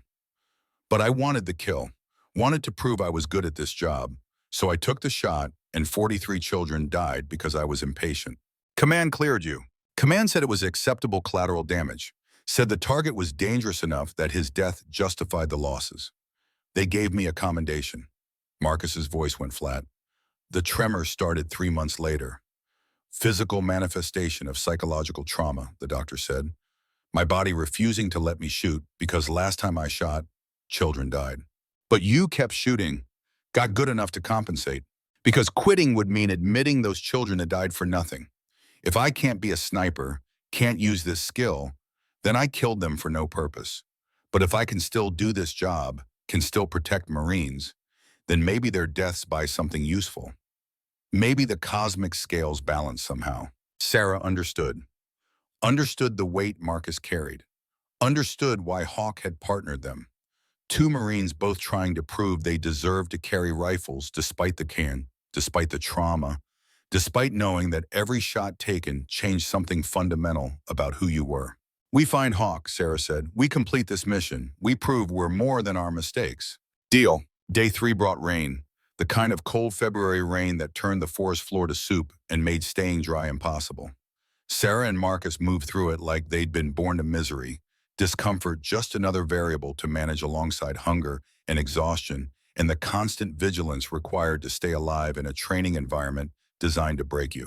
They were crossing a small creek when Sarah spotted it. A boot print in the mud, half filled with water but still distinct. Military issue, size 10 or 11, less than 4 hours old based on how the edges had eroded. She signaled Marcus. They examined the print together, both reading the story it told. Someone moving carefully but not carefully enough. Someone who knew the basics of noise discipline but had gotten sloppy about visual sign. Or someone who wanted to be followed. Trap? Marcus whispered. Maybe, or maybe Hawk's testing whether we can track. They followed the trail for 200 meters, moving slower now, hyper-aware that each step might trigger an ambush. The boot prints led to a small clearing where someone had established a temporary observation post. Crushed vegetation, cigarette butt field strip but still smelling fresh. A water bottle cap left behind like breadcrumbs for children in fairy tales. This is deliberate, Marcus said. He's leading us somewhere. Question is whether we follow the obvious path or find another way. Sarah studied the clearing. The trail continued northeast, clear enough that a child could follow it. Too clear. Too obvious. Hawk wouldn't leave sign this visible unless he wanted them to see it. We parallel the trail, Sarah decided. Stay 100 meters off to the side. See where it leads, but don't walk into whatever he's set up. They moved off the obvious path and into thicker vegetation where movement was harder but detection was less likely. The bootprint trail continued northeast for another mile before terminating at a small hilltop with clear sight lines in all directions. Perfect sniper position, perfect place to watch anyone following the trail and engage them from concealment. Sarah glassed the hilltop from 400 meters away, using terrain to mask her position while she studied the area. Nothing obvious, no movement, no thermal signatures, just a hillside that looked exactly like every other hillside in North Carolina, except for the tactical perfection of its positioning. He's there, Sarah said with certainty, somewhere on that hill, watching the trail, waiting to see if we're smart enough to avoid the obvious approach. So we don't take the bait. No, we mark this position, move on, establish our own observation post where we can watch him without being seen. Then we wait for him to make a mistake. They spent the next 4 hours establishing a hide position on a parallel ridge 700 meters from Hawk's suspected location, far enough to be outside easy detection range, close enough that if Hawk revealed himself, Sarah could make the shot. The hide they built was the best work of Sarah's life. Natural materials woven into their ghillie suits, overhead concealment that broke up their thermal signature. Sightlines carefully cleared to allow observation without creating obvious gaps in vegetation. The kind of position that Hawk himself might walk past without seeing. Then they waited. Waiting, the hardest part of sniping. The endless hours of absolute stillness while your body screamed for movement and your mind invented threats that didn't exist. Sarah had read that the longest confirmed sniper shot in history took 3 days of waiting before the target appeared. 3 days of lying prone, barely moving, controlling every bodily function, existing in that space between action and paralysis. Hour 6 of their observation, Marcus's tremor started. Sarah could see his spotting handshake, could see him trying to compensate, failing, frustration building. "Switch," Sarah whispered. "I'll spot. You rest." "I'm fine. You're shaking hard enough to register on seismic equipment. Rest your hands. That's an order." Marcus reluctantly lowered the scope. Sarah took over while Marcus worked through whatever physical therapy routine helped control the nerve damage. They'd been partnered long enough now that the switching felt natural, felt like the kind of rhythm long-married couples developed where each person knew instinctively when to step forward and when to step back. Hour 9, movement on Hawks Hill. Sarah's pulse spiked. Through the spotting scope, a figure emerged from concealment on the hillside. Older male, moving with the careful economy of someone who knew their body's limitations. The figure carried a rifle, moved to a different position, settled in for observation. It was Hawk. Had to be. Right age, right movement, patterns, right tactical sense about positioning. Sarah calculated range. 712 meters. Wind from the west at 8 miles per hour. Temperature dropping as the evening approached. Barometric pressure falling ahead of another weather system. Difficult shot, but makeable. Within her capabilities if she compensated correctly. "Marcus," Sarah breathed. "Target." Marcus came alert, moved into position beside her, took over the spotting scope with hands that had steadied during the rest period. "Confirmed," Marcus whispered. "That's Hawk, 712 meters, wind 8 from 270, temperature 51 degrees. You have the shot." Sarah settled behind her rifle, found Hawk in her scope. Perfect sight picture, perfect conditions. The shot she'd been training 6 weeks to make. Her finger moved to the trigger and stopped. Something was wrong, not with the shot. The shot was perfect. But something about the situation felt off, felt too easy, felt like Hawk was presenting himself as target with too much exposure for someone who'd spent 50 years teaching Marines to stay hidden. "Hold," Sarah whispered. "You have the shot," Marcus said. "Clear conditions, perfect range. Why hold?" "Because he's too exposed. He's showing himself deliberately. This is another test." Sarah kept Hawk in her scope but didn't take the shot. Watched. Waited. Trying to understand what lesson Hawk was teaching by making himself visible when he should be invisible. 5 minutes passed. 10. Hawk remained in position, occasionally scanning with his own optics, clearly searching for something. Searching for Sarah and Marcus, probably. Trying to spot them before they spotted him. Except he couldn't spot them because their hide was too good, their positioning too perfect. Which meant Hawk was operating blind, making himself visible because he didn't know where his hunters were. Or making himself visible because he knew exactly where they were and wanted to see if they'd take the bait. "There," Marcus said suddenly. 3 o'clock from Hawk's position. 200 meters, thermal signature. Sarah shifted her scope, saw what Marcus had spotted. Another figure, concealed in vegetation. Thermal optics visible as a faint heat source against the cooling evening. An op for Marine positioned to watch anyone who took a shot at Hawk. Counter sniper. The classic defense against sniper attack. Make yourself visible as bait while someone else watches for the muzzle flash, the dust signature, the thermal bloom that revealed the shooter's position. "Hawk's using himself as bait," Sarah whispered. "That counter sniper is the real threat." "So what's the play?" Sarah thought about her grandfather refusing obvious orders because obvious wasn't always right. Thought about Hawk's emphasis on judgment over marksmanship. Thought about what this exercise was really testing. We don't take the shot, we stay hidden. We wait for Hawk to move to his next position, and we follow from distance. Eventually he'll be alone, eventually the counter sniper won't be covering him, and that's when we take the shot. That could take days. Then it takes days. Being a sniper isn't about taking the first shot available. It's about taking the right shot when conditions allow success without compromise.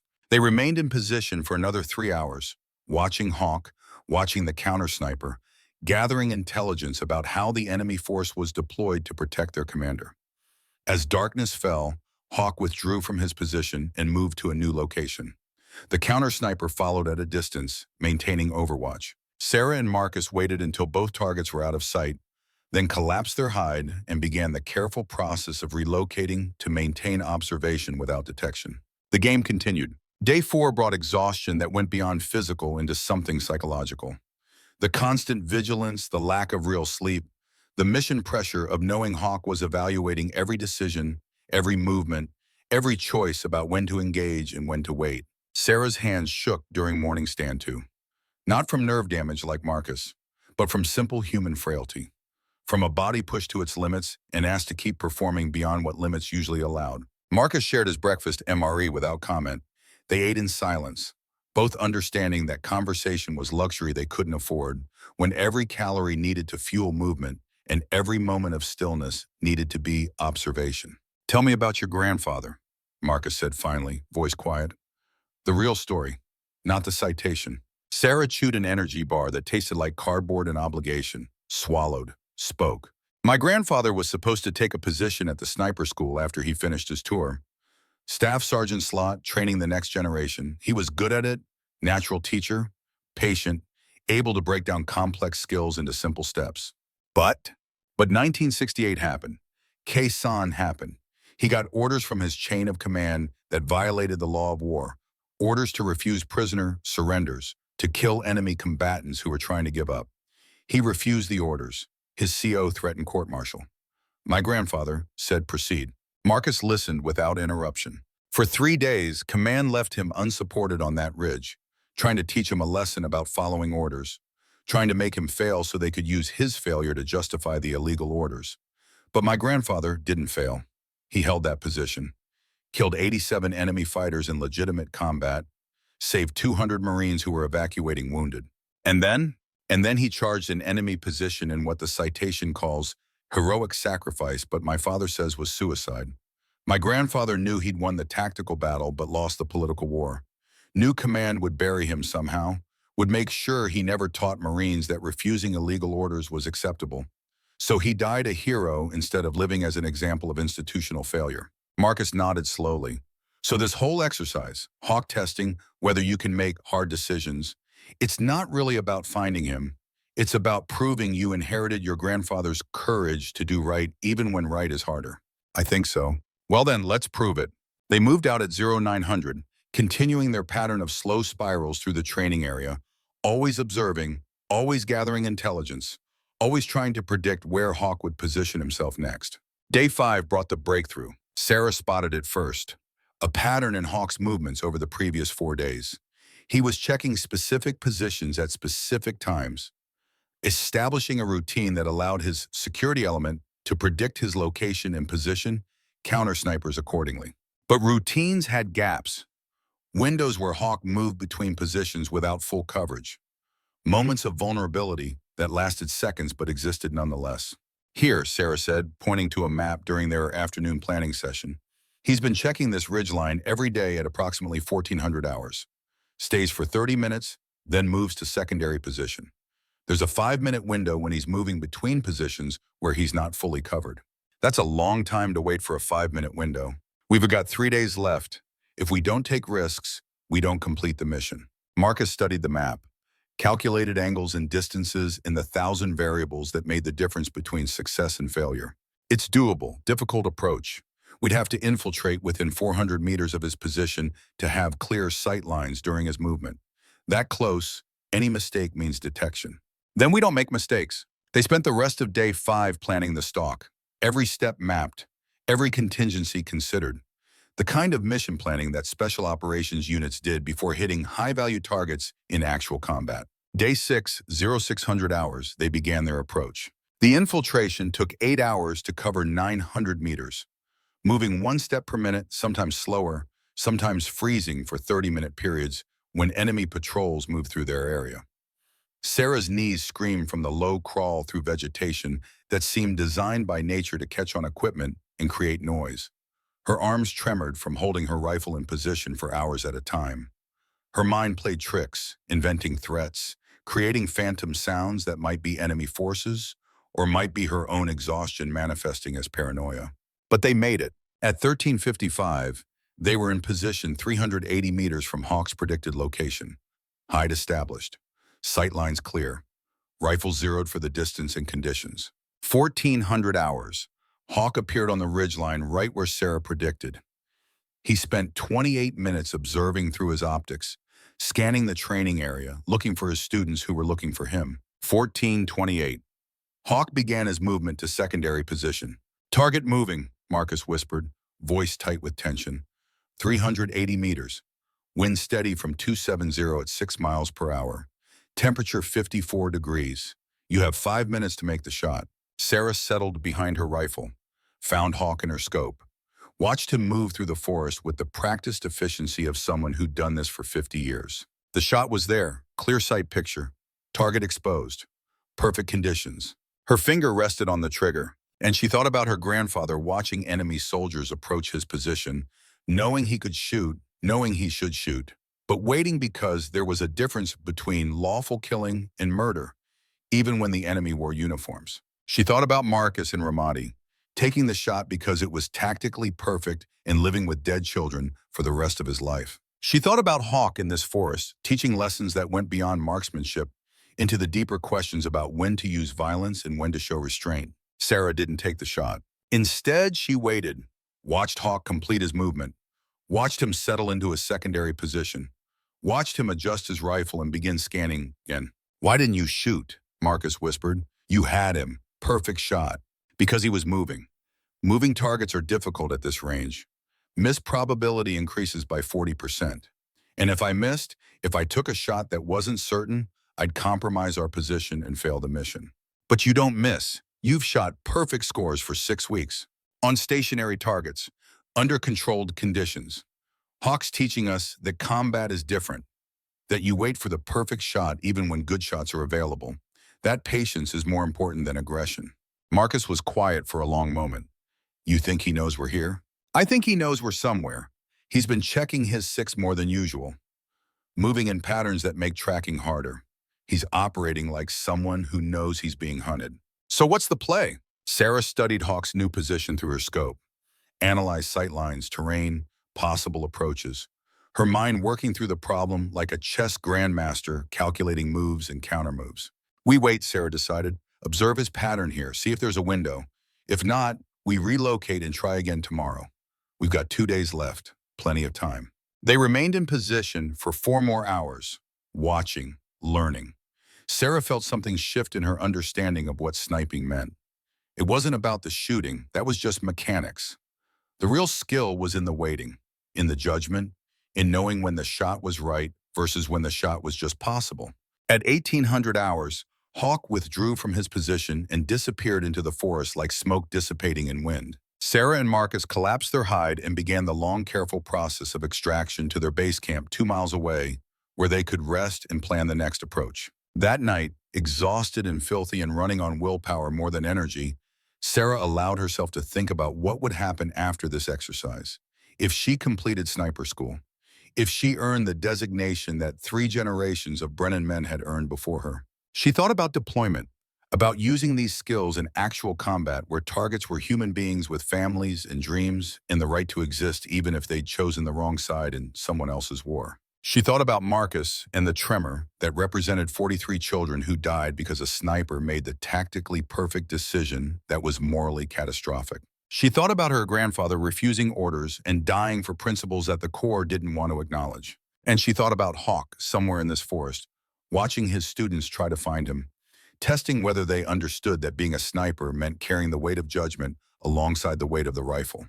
"Marcus," Sarah said in the darkness, "what happens if we complete this mission? If we graduate? We get the designation, Scout Sniper. We deploy with rifle companies and provide precision fire support. And we carry the weight of everyone we kill, everyone we fail to protect, every shot we take or don't take that changes outcomes in lives in the course of small human dramas playing out in war zones. Yeah, we carry that weight. Is it worth it?" Marcus was silent for a long time, long enough that Sarah thought he might not answer. Then his voice came in through the darkness, steady and certain. "I used to think it wasn't. Used to think the trauma wasn't worth the capability. But then I realized something. The weight, the guilt, the nightmares, they're not punishment. They're proof that we're still human, that killing hasn't turned us into machines. If we stopped feeling the weight, that's when we'd need to worry." Sarah nodded in darkness Marcus couldn't see, understanding, accepting. Tomorrow they would try again. Would hunt Hawk through forest and judgment, in the ghost of Patrick Brennan watching to see if his granddaughter understood that legacy wasn't about perfection, Legacy was about making hard choices and living with consequences, and refusing to quit even when quitting looked like mercy. Day 7, final day of the exercise, final chance to prove they deserved to graduate. Sarah and Marcus began their approach at 0400, darkness absolute, moving through forests that had become familiar over 6 days of hunting. They knew the terrain now, knew where enemy patrols moved, knew Hawk's patterns and preferences, and the little habits that 50 years of muscle memory made impossible to completely suppress. They infiltrated to a position they'd identified on day 6, a small ridgeline with clear observation of multiple positions Hawk had used previously. If he followed his pattern, if Sarah's analysis was correct, he would appear at one of 3 locations sometime between 0900 and noon. They waited. 0900 came and went. No Hawk. 1000 hours. Still nothing. 1100 hours. Sarah's confidence began to waver. Maybe her analysis was wrong. Maybe Hawk had changed his pattern specifically because he knew Sarah would identify it. Maybe this whole exercise was designed to teach her that no analysis was perfect, that the enemy always adapted, that warfare was chaos pretending to have rules. 11:45. Marcus touched her arm, pointed. There, moving through vegetation 500 meters away. Hawk. Alone for once, his security element apparently positioned elsewhere, moving with the confidence of someone who thought he'd evaded his hunters. Sarah's heart hammered. This was it, the moment 6 weeks of training had prepared her for. She settled behind her rifle, controlled breathing, found Hawk in her scope. Perfect sight picture. Target moving slowly, predictably. Wind conditions favorable. Temperature stable. Every variable aligned. Range 512 meters, Marcus whispered. Wind from 300 at 4 miles per hour. Temperature 56 degrees. Clear shot. Sarah's finger moved to the trigger. Found the correct pressure point. That space where just a few more pounds of force would break the trigger and send the round downrange. And she thought about her grandfather. Thought about Patrick Brennan on a ridge watching enemy soldiers advance and making the choice to engage lawfully instead of following illegal orders, even though it cost him support and eventually cost him his life. Thought about the courage required to do things right when wrong was easier. Thought about what Hawk was really testing. Sarah took the shot. The rifle cracked. The round flew 512 meters through still morning air. Connected with Hawk's center mass with the distinctive slap of training round impacting ballistic vest.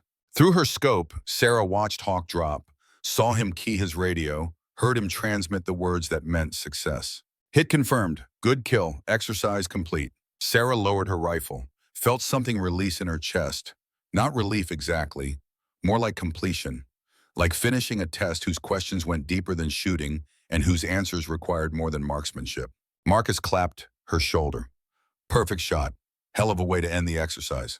They broke down their position and headed toward Hawk's location for the debrief that would determine whether they passed or failed, not just this exercise, but the larger test of character that Hawk had been administering since day 1. Hawk sat against a tree, rubbing the spot where Sarah's training round had impacted. Smile on his weathered face that suggested pride mixed with something else. Something like closure.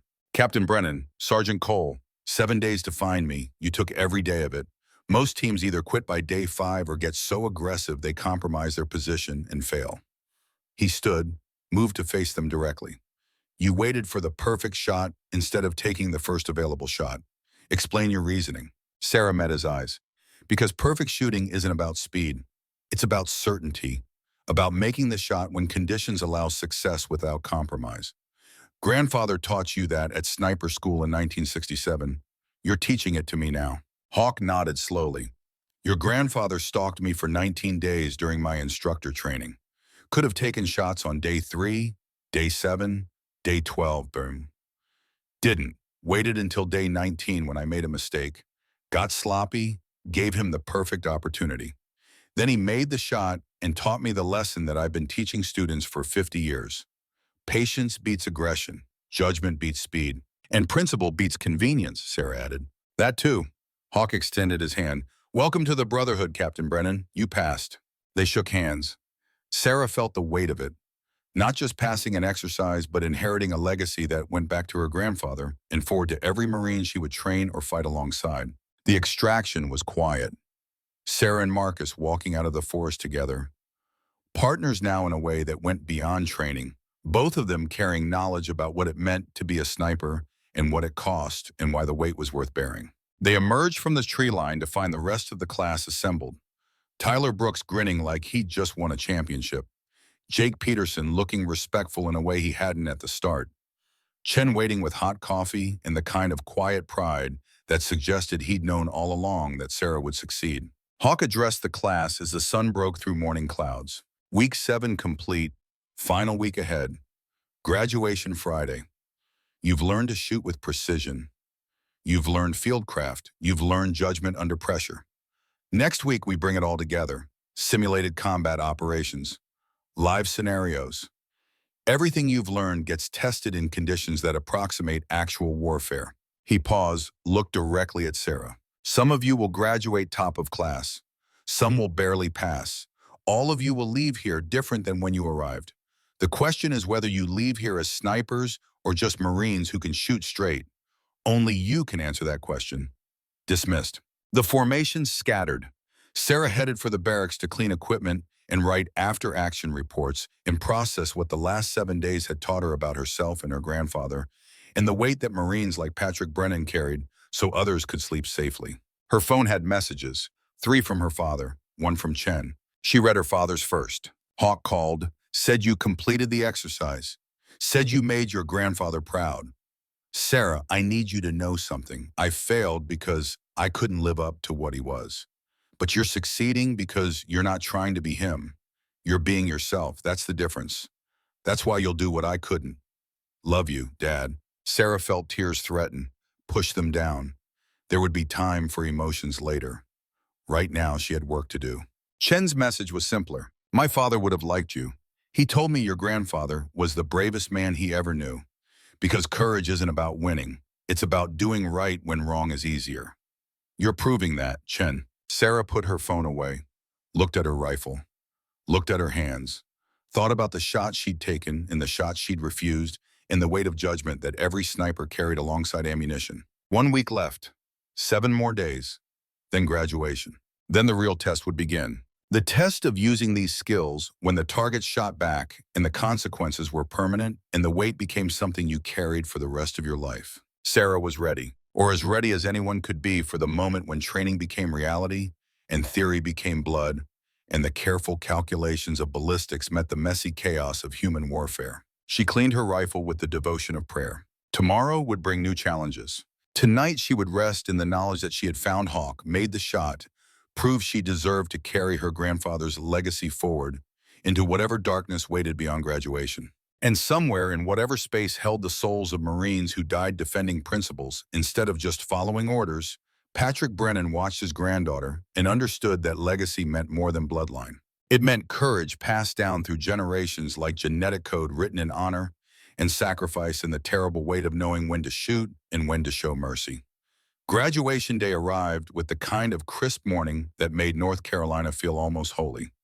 Sarah stood in dress blues that still smelled like the dry cleaner, ribbons aligned with precision that would make a jeweler weep, watching 23 Marines receive their Scout Sniper designation after 8 weeks of training that had stripped them down to essential components and rebuilt them into something more precise and more terrible.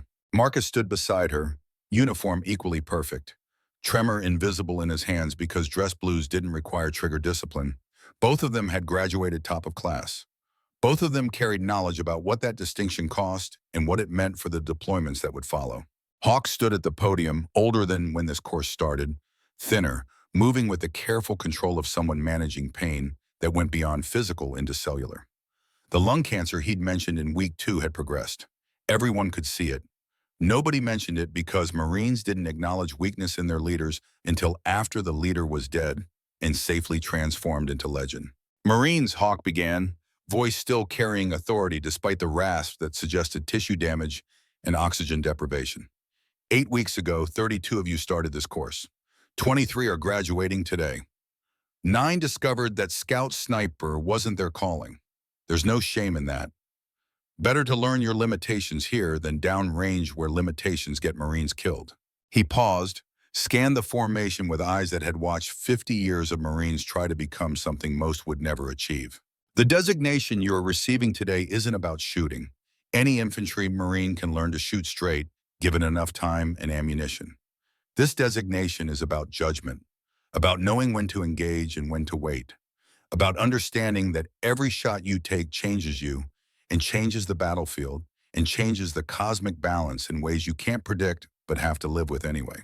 Hawk's eyes found Sarah, held her gaze for 3 seconds that felt like pronouncement and benediction and warning all compressed into a look that said, I taught you everything I could, and now the rest is up to you. Some of you will deploy to combat zones where you'll use these skills to protect Marines and eliminate threats and come home with confirmed kills that become bar stories. Some of you will deploy and never fire a shot, but your presence, your capability, will shape enemy behavior and save lives through deterrence. Both outcomes are success. Both are what the Marine Corps needs. He gestured toward the stage where brass and generals waited to pin on the designation that Sarah's grandfather had earned in 1966 when sniper training was different and warfare was different, but the essential requirements remained unchanged. Judgment, patience, the willingness to carry weight that most humans couldn't imagine.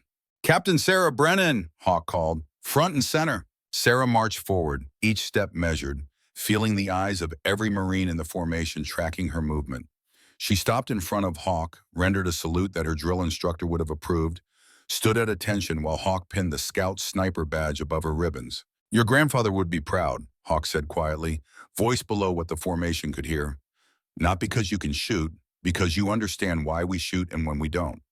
That's the difference between snipers and killers. Thank you, Gunnery Sergeant. Don't thank me yet. You're deploying in 6 weeks. Afghanistan, Helmand Province, Task Force Sentinel. They specifically requested graduates from this class for an operation that is going to test everything you learned here. Make me proud, make your grandfather proud, but mostly come home with your soul intact. Sarah returned to formation. Marcus received his badge next, then Tyler Brooks, who had grown from nervous farm kid into something harder, then Jake Peterson, who had learned that arrogance was liability and humility was survival skill. The ceremony concluded with words about honor and sacrifice and the long tradition of Marine snipers dating back to the Revolutionary War. Families took photographs, fathers shook hands with sons, mothers tried not to cry while understanding their children were now trained to kill with precision that bordered on surgical. Sarah's father stood apart from the crowd, 62 years old, sober for 8 months, wearing his old service uniform that he'd kept in a closet for 2 decades like evidence of a crime he couldn't forget. James Brennan looked smaller than Sarah remembered, diminished somehow, like admitting the truth about Khe Sanh had released pressure that had been keeping him inflated. They met in the parking lot where families were loading cars and Marines were saying goodbyes that might be final, depending on what deployment brought. You did it, James said. His voice carried pride and fear in equal measure. Top of class, just like your grandfather. He was top of his class? He was. 1966, Camp Lejeune, same school, different war waiting. He came home different from that war, broken in ways the Corps didn't have words for.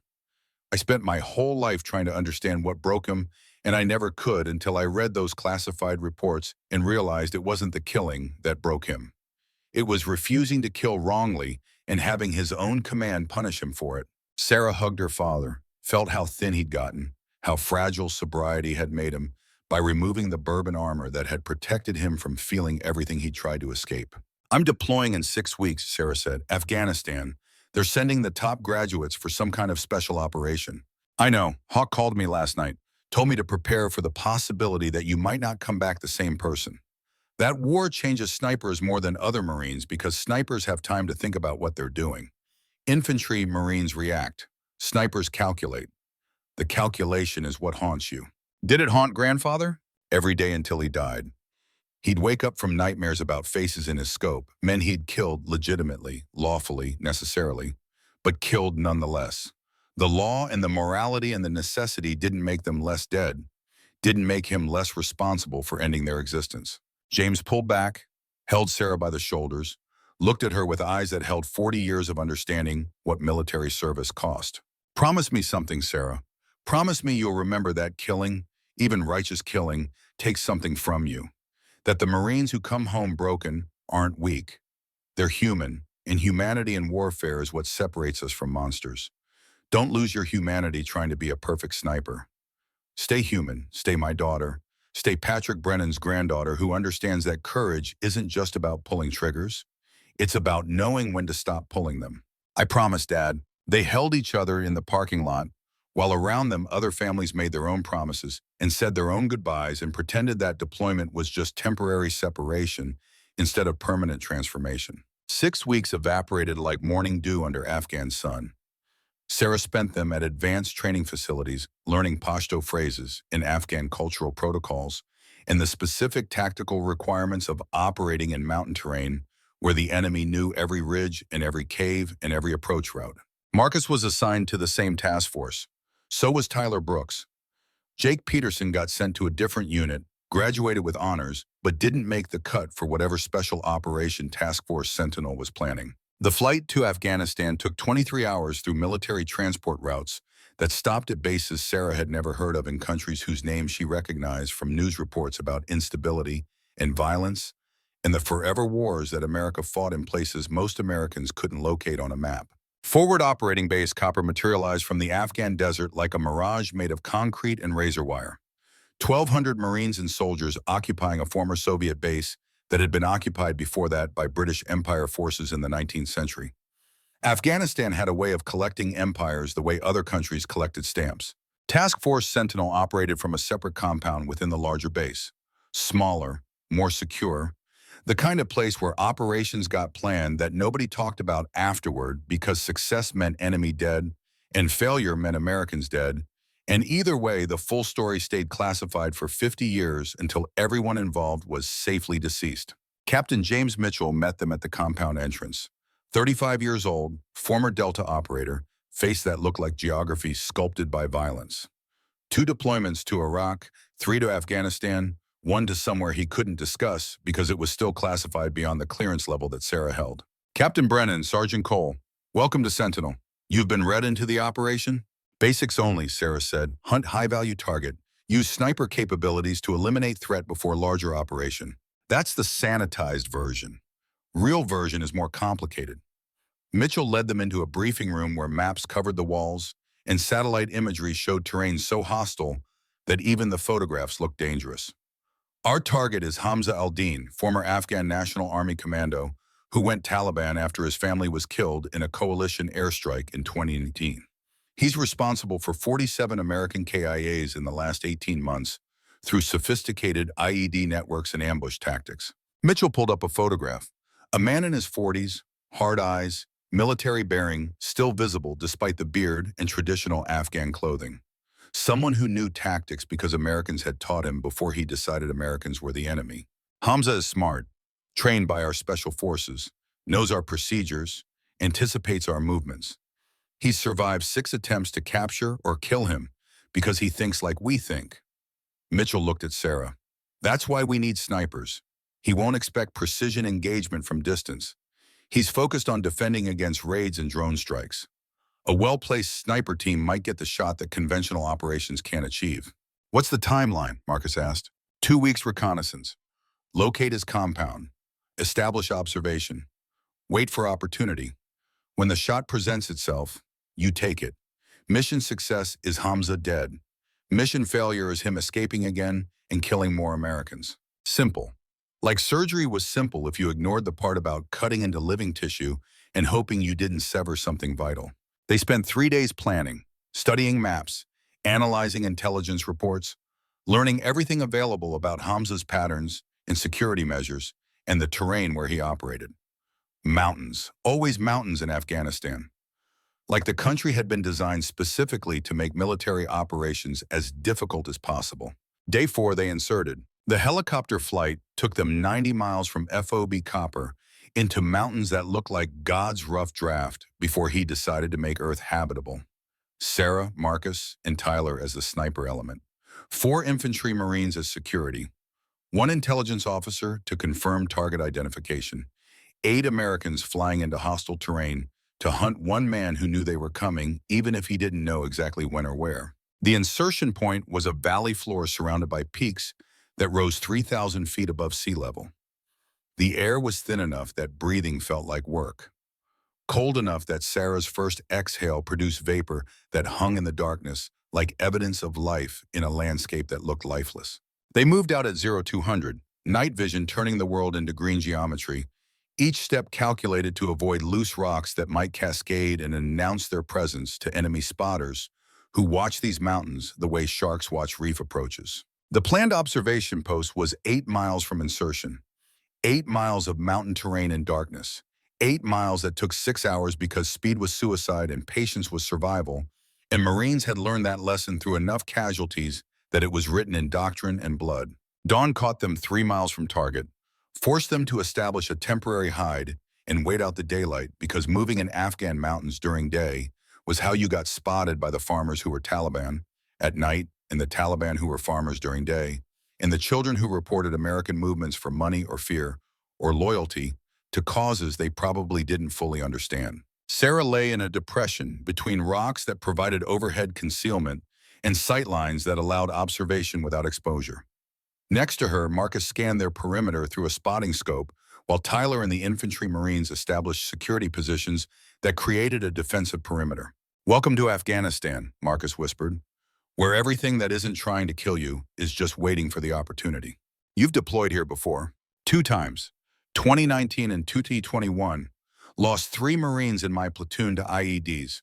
Lost 2 more to sniper fire from Taliban who'd been trained by the same instructors who trained me. This country has a way of turning your own tactics against you." Sarah studied the terrain ahead. Valleys that channeled movement, ridgelines that provided observation, villages that looked peaceful from distance but could hide weapons and fighters in the kind of ambush that killed entire patrols. Afghanistan was beautiful in the way that venomous snakes were beautiful, impressive, deadly, demanding respect.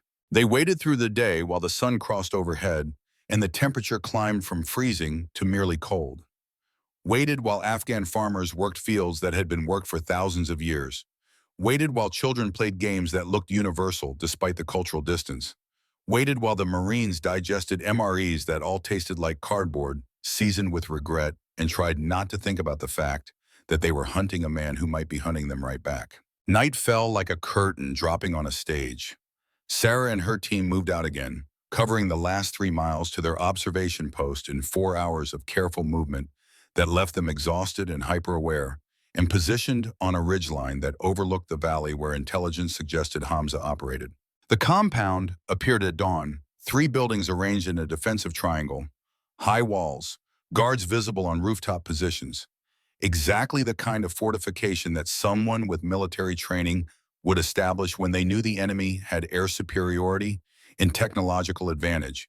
But you had terrain and patience and the will to outlast an occupying force that would eventually go home, because Americans always went home when the casualties became too expensive politically. "Range to compound," Sarah whispered to Marcus, who was already calculating. 1,400 meters. Wind from 270 at 12 miles per hour. Temperature 38 degrees. Barometric pressure steady. Marcus adjusted his spotting scope. "That's long range even for you. Environmental factors are going to make the shot difficult." "Everything about this is difficult. That's why they sent snipers instead of launching a missile." They established their hide position with the kind of meticulous care that Hawk had drilled into them during fieldcraft training. Natural vegetation woven into ghillie suits, overhead concealment that broke up thermal signatures, sightlines cleared without creating obvious gaps. The art of becoming invisible in plain sight perfected through repetition and fear, and understanding that visibility meant death. Day 1 of observation revealed patterns. Guards changed shifts at 0600 and 1800. Supply vehicles arrived at irregular intervals. Women and children moved between buildings, suggesting Hamza used his family as human shields, knowing Americans had restrictive rules of engagement about civilian casualties. Day 2 brought rain that turned the hide into a muddy depression where Sarah and Marcus lay in standing water, trying to stay alert while hypothermia threatened and their gear soaked through, and the kind of misery set in that made deployment stories sound heroic but felt like extended suicide. Day 3, Hamza appeared. Sarah saw him through her scope at 0900, emerging from the main building, scanning the surrounding terrain with the awareness of someone who knew snipers might be watching. Moving with military precision that confirmed the intelligence assessment. This was a trained soldier, not just an insurgent with an AK-47 and religious zeal. Target confirmed, Marcus whispered. 1,400 meters. Wind variable. You don't have the shot yet. Sarah tracked Hamza through her scope, watched him interact with guards, watched him point toward the ridgeline where Sarah and Marcus lay hidden, gestured toward positions that suggested he was briefing security on likely sniper approaches. He knew they were coming, maybe not specifically Sarah and Marcus, but he knew Americans would send snipers eventually, and he'd prepared accordingly. He's got counter-sniper positions, Marcus said, scanning the compound with thermal optics. 3 locations with overlapping fields of fire. If you take the shot, you expose our position to return fire. Then we don't take the shot yet. We observe, we wait. We find the window where he's vulnerable. Day 4, Day 5, Day 6. Sarah watched Hamza establish routines, watched him move between buildings, watched him pray 5 times daily facing Mecca, watched him with his children, 3 kids under 10 who played in the compound courtyard, unaware their father was responsible for killing 47 Americans, and that an American sniper was watching through a scope calculating the angles and distances required to make him stop. On day 6, Marcus's tremor came back. Stress and cold and the accumulated weight of lying in position for nearly a week watching a target who had children who would cry when their father died, just like the Iraqi children had cried when Marcus's bullet caused an explosion that killed 43. I can't hold steady enough to spot, Marcus admitted. The words cost him something. Admission of weakness didn't come easy to Marines who built entire identities on being harder than circumstances. Tyler, Sarah whispered into her radio, move up to primary position. You're spotting for me now. Tyler Brooks crawled from the security position to the observation post. Young face showing the strain of 6 days in the mountains. Farm kid from Montana who'd never imagined he'd be lying in Afghan mud helping calculate the shot that would kill a man who had children. What do you need, Captain? Tyler asked. I need you to be my eyes. Marcus needs rest. His hands can't hold steady right now, and I need a spotter who can give me accurate readings when the shot presents itself. Tyler nodded, took position beside Sarah, began the methodical work of observation and calculation that turned theoretical training into operational capability.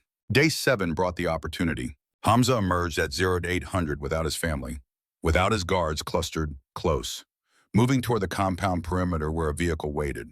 30 seconds of vulnerability. 30 seconds where the shot was possible if Sarah could compensate for 1,400 meters of distance and wind that had shifted to 15 miles per hour from a new direction. Talk me through it, Sarah said. Tyler's voice stayed steady despite the magnitude of what they were about to do. Range 1,412 meters. Wind from 300 at 15 miles per hour gusting to 18. Temperature 41 degrees. Barometric pressure dropping. Target moving toward vehicle. 20 seconds to shot window. Sarah settled behind her rifle, found Hamza in her scope, began the calculations that her mind performed automatically now after 8 weeks of training and 6 weeks of preparation. Elevation, windage. The Coriolis effect at this range. The fact that the bullet would take nearly 3 seconds to reach the target, and in 3 seconds, Hamza could move, and the shot would miss, and the mission would fail, and Hamza would escape, and more Americans would die. 15 seconds. Sarah controlled her breathing, found that space between heartbeats where the body became absolutely still. Her finger moved to the trigger, and she thought about Marcus and Ramadi, about taking the shot because it was tactically perfect, about 43 children who died because a sniper followed training and made the correct decision that had catastrophic consequences. She thought about her grandfather refusing to follow orders that violated his principles even when following orders was easier. She thought about Hawk teaching that judgment mattered more than marksmanship. 10 seconds. Hamza reached the vehicle, paused, looked toward the ridgeline where Sarah hid as if he could feel her scope on him across 1,400 meters of mountain air. Sarah squeezed the trigger. The rifle cracked. The recoil drove into her shoulder. The round flew 1,412 meters through air that tried to push it off course. Flew for 2.8 seconds while Sarah held her breath, and Hamza started to move and time stretched the way it always did when everything depended on whether physics and training and 1,000 small calculations aligned. Through her scope, Sarah watched Hamza drop. Hit confirmed, Tyler said, voice tight. Center mass. Target down. The compound exploded into activity. Guards running, women screaming, Children appearing in doorways seeing their father on the ground bleeding out from a wound that came from nowhere they could identify. Compound is alerted, Marcus reported from security position. Counter-sniper positions are scanning. We need to collapse this hide and extract before they locate us. Sarah was already moving, breaking down her rifle, packing gear with the speed that came from knowing hesitation meant getting killed by the return fire that would come once the enemy spotted their position. They extracted under covering fire from the infantry Marines who'd been providing security, moved down the ridgeline fast enough to open distance from the compound, slow enough to avoid the kind of noise and visibility that would draw fire from the guards who were now searching for the American sniper team. 2 miles from the compound, Sarah allowed herself to feel what she'd done. She had killed a man from 1,400 meters, a man who had killed 47 Americans, but also a man who had children who would grow up without a father. The weight settled on her shoulders like a physical thing. Not guilt exactly. She'd followed orders, engaged a legitimate target, eliminated a threat that would have killed more Americans if allowed to continue operating, but killed nonetheless. Ended a human life with a calculation and a trigger squeeze and mathematical precision that made killing look clinical when it was anything but. You did good, Marcus said during a rest halt 3 miles from the compound. Clean shot, legitimate target, mission success. Doesn't feel like success, feels like I just made 3 children orphans. You did, that's the cost of this job. That's the weight we carry. Marcus looked at her with eyes that held years of carrying similar weight. Hamza made choices that led to this moment. He killed 47 Americans. He would have killed more. You stopped him. The fact that you feel bad about it means you're still human. The day you stop feeling bad is the day you need to quit. They reached the extraction point at 2200 hours. The helicopter appeared from the darkness like salvation, mechanical and loud. They loaded up, lifted off, left Afghanistan behind in their wake like a bad dream that would follow them home in different forms. The flight back to Phoebe Copper gave Sarah time to process, time to understand that she was now officially a combat sniper, had the confirmed kill that some Marines bragged about and others carried silently, had crossed the line from training to operational to the thing her grandfather had been and her father had feared becoming. Captain Mitchell debriefed them in a secure room that smelled like stale coffee and old secrets. Task Force Sentinel had been running operations in this space for 18 months. The walls probably held more classified information than Sarah's security clearance allowed her to know. Mission success, Mitchell said. Hamza al-Din confirmed KIA. Intelligence indicates his network is collapsing without leadership. You eliminated a significant threat to coalition forces. He looked at Sarah. Hell of a first combat shot. 1,400 meters in mountain conditions. The old-timers are going to be talking about this one for years. Sarah didn't feel like celebrating. Felt instead like she'd stepped through a door that only opened one direction, and the room on this side was darker than training had prepared her for. What happens now? Sarah asked. Now you rest. Then we have another target, and another after that. That's how this works. We hunt the people hunting us. We eliminate threats before they eliminate Marines. We do the job that needs doing even when the wow costs something that medals and commendations can't repay. Mitchell dismissed them. Sarah walked to her quarters, small room with a rack and a wall locker, and a window that looked out at mountains that held secrets and threats in the accumulated violence of 40 years of Americans trying to win a war that couldn't be won through force alone. She called her father using the satellite phone that allowed brief communications home. James answered on the first ring like he'd been waiting. Sarah, Dad, I'm okay. Mission success. I'm safe. I know you're safe. What I don't know is if you're okay.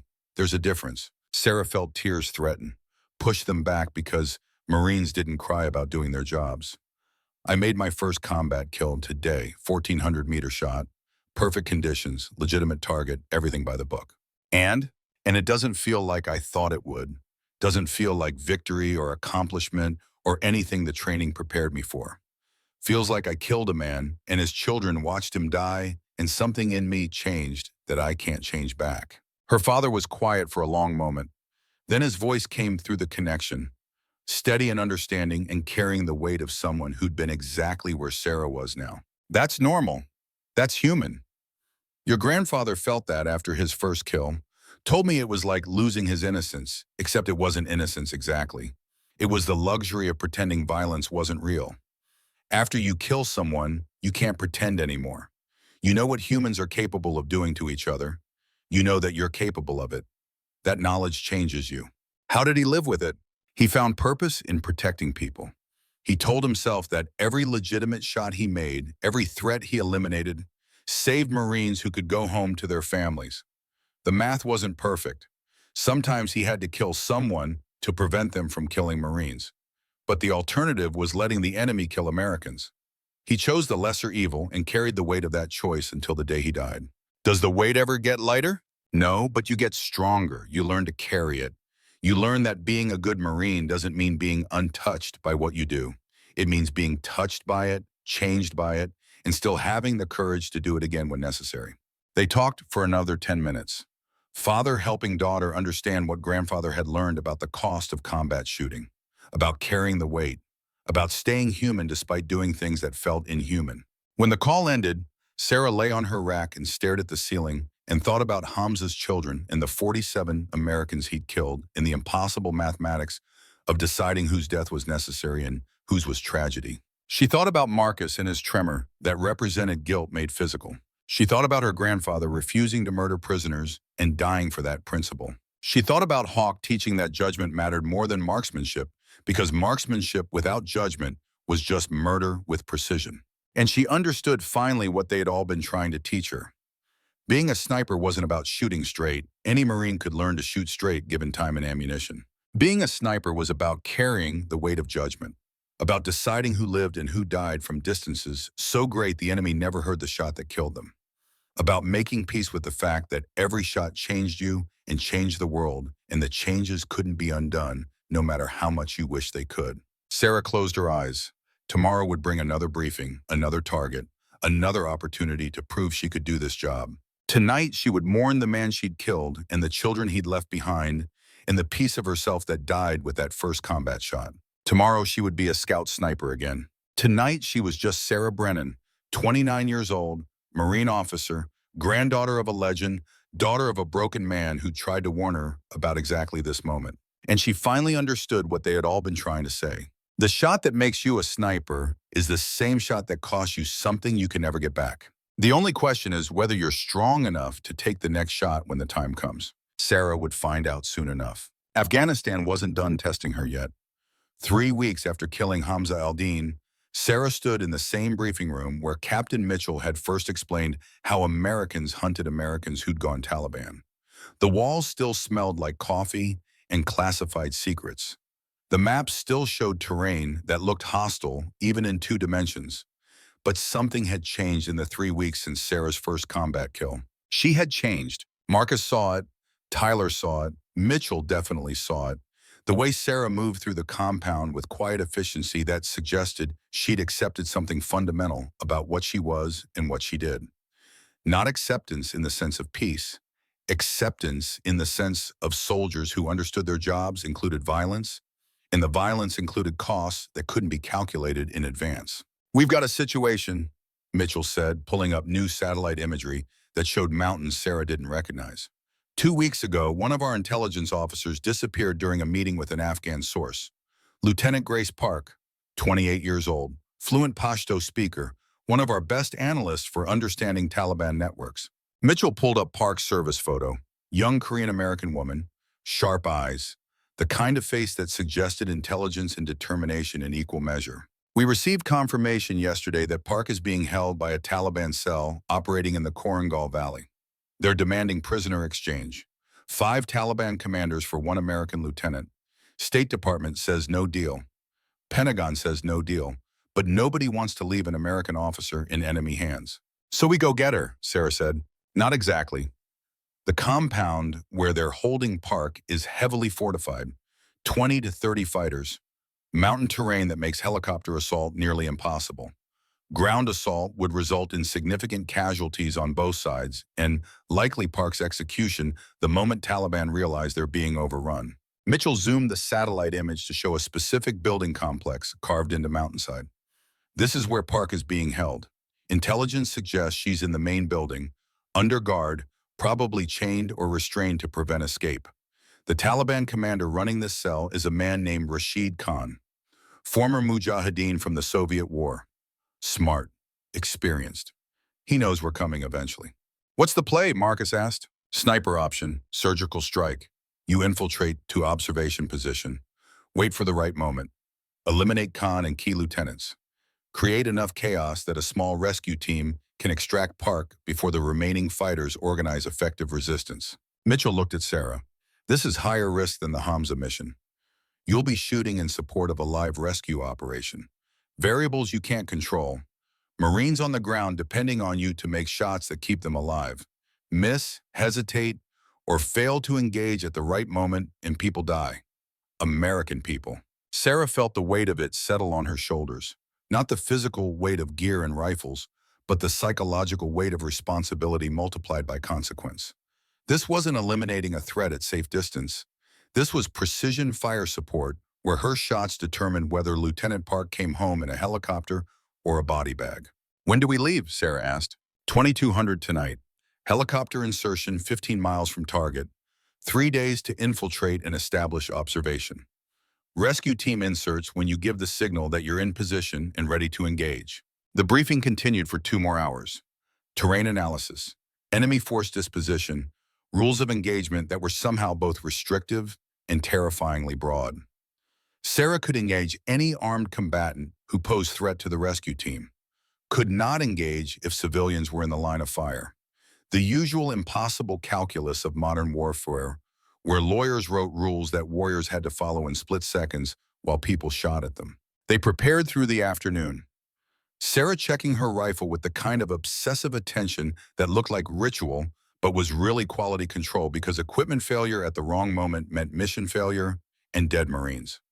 Marcus tested his tremor medication, the prescription drugs that help control the nerve damage enough for him to spot effectively. Tyler Brooks packed extra ammunition and wrote a letter home to Montana that he folded into his body armor like a talisman. At 2100 hours, Sarah called her father. James Brennan answered immediately. 8 months sober now, working at the VA helping other veterans navigate the bureaucracy that turned warriors into claim numbers. Finding purpose in service that didn't require carrying rifles into dark places. Sarah, you okay? Yeah, Dad, I've got a mission tonight. Higher risk than the last one. I wanted to call before we leave. Silence on the line. The kind of silence that held too many possible futures, most of them bad. Tell me about it, James said finally. Sarah explained. The captured lieutenant. The rescue mission. The sniper support that would mean the difference between success and catastrophe. Her father listened without interrupting, letting her talk through the fear she couldn't acknowledge to anyone else. Because Marines didn't admit being scared even when scared was the only rational response to what they were about to attempt.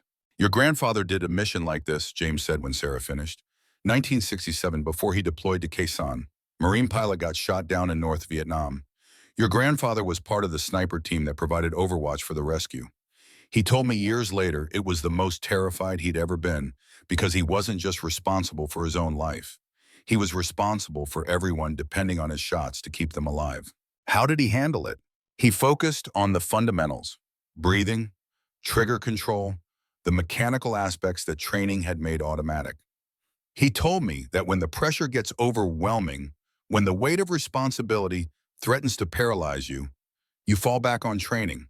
You trust that the thousands of repetitions have programmed your body to do the right thing even when your mind is screaming. Did the rescue succeed?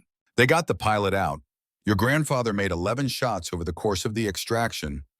11 enemy fighters eliminated. 11 families that lost fathers or sons or brothers because your grandfather did his job perfectly. He carried that weight until he died. But he also knew that pilot went home to his family because of those 11 shots. The math isn't clean, it never is.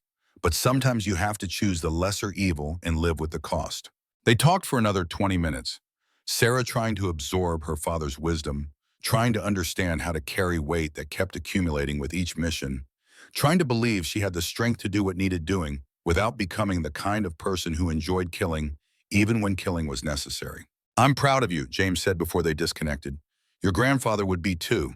Not because you're a good shot, because you understand what shooting costs and you're willing to pay that cost to protect your Marines. That's courage. That's honor. That's what makes you a Brennan. The helicopter insertion went smoothly in the way that simple things went smoothly before complications arrived. They flew low through mountain valleys, hugging terrain, pilots using night vision and geographic knowledge to avoid detection by Taliban spotters who watched the skies for exactly this kind of operation. 15 miles from target, the helicopter dropped into a dry riverbed, held position long enough for Sarah's team to fast rope down, lifted off before the rotor noise could draw attention from enemy forces who lived in these mountains and knew every sound that didn't belong. Sarah, Marcus, Tyler, 4 infantry Marines for security, 1 combat controller to coordinate with the rescue team, 8 Americans in hostile terrain about to spend 3 days infiltrating to a position where Sarah would make shots that determined whether Lieutenant Grace Park lived or died. The movement to target took 48 hours of careful navigation through terrain that made North Carolina training areas look gentle. Steep slopes, loose scree that cascaded under boots if you weren't careful, cold that went beyond uncomfortable into the realm where hypothermia became tactical consideration. Afghanistan in March was beautiful and hostile in equal measure. Day 2, they spotted Taliban patrol, 6 fighters moving along a ridge 300 meters from Sarah's planned route. Young men carrying rifles that were probably older than they were. Teenagers recruited into a war that had been running since before they were born. Sarah watched them through her scope and wondered if any of them understood why they were fighting beyond the fact that their fathers and grandfathers had fought and dying for the cause was expected. The patrol passed without detecting Sarah's team. 8 Americans remained invisible through training and discipline and the luck that sometimes favored careful soldiers. They continued moving, always forward, always toward the observation position that would give Sarah the angle she needed to engage multiple targets while the rescue team extracted Lieutenant Park. Day 3, 0600 hours, they reached their position. A rocky outcropping 900 meters from the compound where Park was being held. Close enough for accurate shooting, far enough to avoid immediate detection. The kind of perfect sniper position that looked easy on satellite imagery but required 3 days of suffering to reach. Sarah established her hide with Marcus spotting beside her. Tyler and the infantry Marines created a security perimeter. The combat controller set up communications equipment and made contact with the rescue team that was staging 12 miles away, waiting for Sarah's signal. Through her scope, the compound resolved into terrible clarity. 3 buildings arranged around a central courtyard. Armed guards on rooftop positions. The main building where intelligence suggested Park was being held. Sarah could see movement through windows, could count guards, could identify Rashid Khan by the deference other fighters showed him. 912 meters, Marcus said, voice steady despite the tremor in his hands that medication could only partially control. Wind from 090 at 10 miles per hour, temperature 42 degrees. You've got clear sight lines to the courtyard and main building entrance. Sarah settled behind her rifle, began the waiting that separated snipers from other warriors. Hours of absolute stillness while her body wanted to move and her mind invented scenarios where everything went wrong. The waiting was always the hardest part. The shooting was just physics and training. The waiting required something else, something closer to meditation or prayer, or the kind of patience that saints and snipers shared. Hour 6 of observation, movement in the compound. The main building door opened. Guards emerged first, scanning the perimeter with the awareness of men who knew snipers might be watching. Then a figure in American uniform, dirty, thin, moving with the stiffness of someone who'd been restrained for 2 weeks. Lieutenant Grace Park, being moved from the building to the courtyard for reasons Sarah couldn't determine. Target of opportunity, Marcus whispered. Park is exposed. Multiple guards. This might be our chance. Sarah tracked Park through her scope. Watched the guards position themselves around the American lieutenant. Counted 6 fighters in the immediate area. Rashid Khan emerged last, standing at safe distance, watching Park with the clinical interest of someone evaluating an asset. Combat controller, Sarah said into her radio, voice barely audible. Advise rescue team. Park is exposed in courtyard. Multiple guards. Request immediate extraction plan. The controller relayed the message. Waited for response. Minutes stretched like hours while Sarah kept Park in her scope and tried to calculate the sequence of shots that would neutralize enough threats for the rescue team to reach Park before remaining fighters could execute her. Rescue team inbound, the controller reported. ETA 20 minutes. They're requesting you begin engagement on their signal to create maximum confusion during insertion. 20 minutes. Sarah would watch Lieutenant Park through her scope for 20 minutes, while guards kept her in the courtyard, and Rashid Khan made whatever decisions he was making about whether to keep his American prisoner alive or kill her to prevent rescue. 15 minutes. Park was forced to kneel in the courtyard, hands zip-tied behind her back. A guard stood over her with a rifle pointed at her head in the universal gesture of execution about to happen. Sarah's finger moved to her trigger. Not yet. Too soon. The rescue team wasn't in position. Shooting now would alert every Taliban fighter in the compound and turn this into the kind of battle where Park died in crossfire. 10 minutes. Rashid Khan moved closer to Park, spoke to her. Sarah couldn't hear the conversation but could read the body language. Khan asking questions. Park refusing to answer. The guard with the rifle pressed the barrel against Park's head. Sarah, Marcus whispered. Urgent. Warning. If Khan executes her before rescue arrives. I know, stand by. 5 minutes. The guard chambered around. The distinctive sound of metal on metal that meant the rifle was ready to fire, and Park's brain was one trigger squeeze from being scattered across Afghan dirt. Sarah's breathing slowed. Heart rate decreased. The world contracted to the sight picture in her scope and the impossible decision about whether to take the shot that might save Park or might doom her.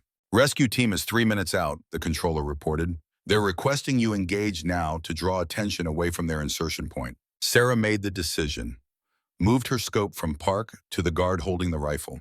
912 meters, wind shifting, target standing still, but could move at any moment.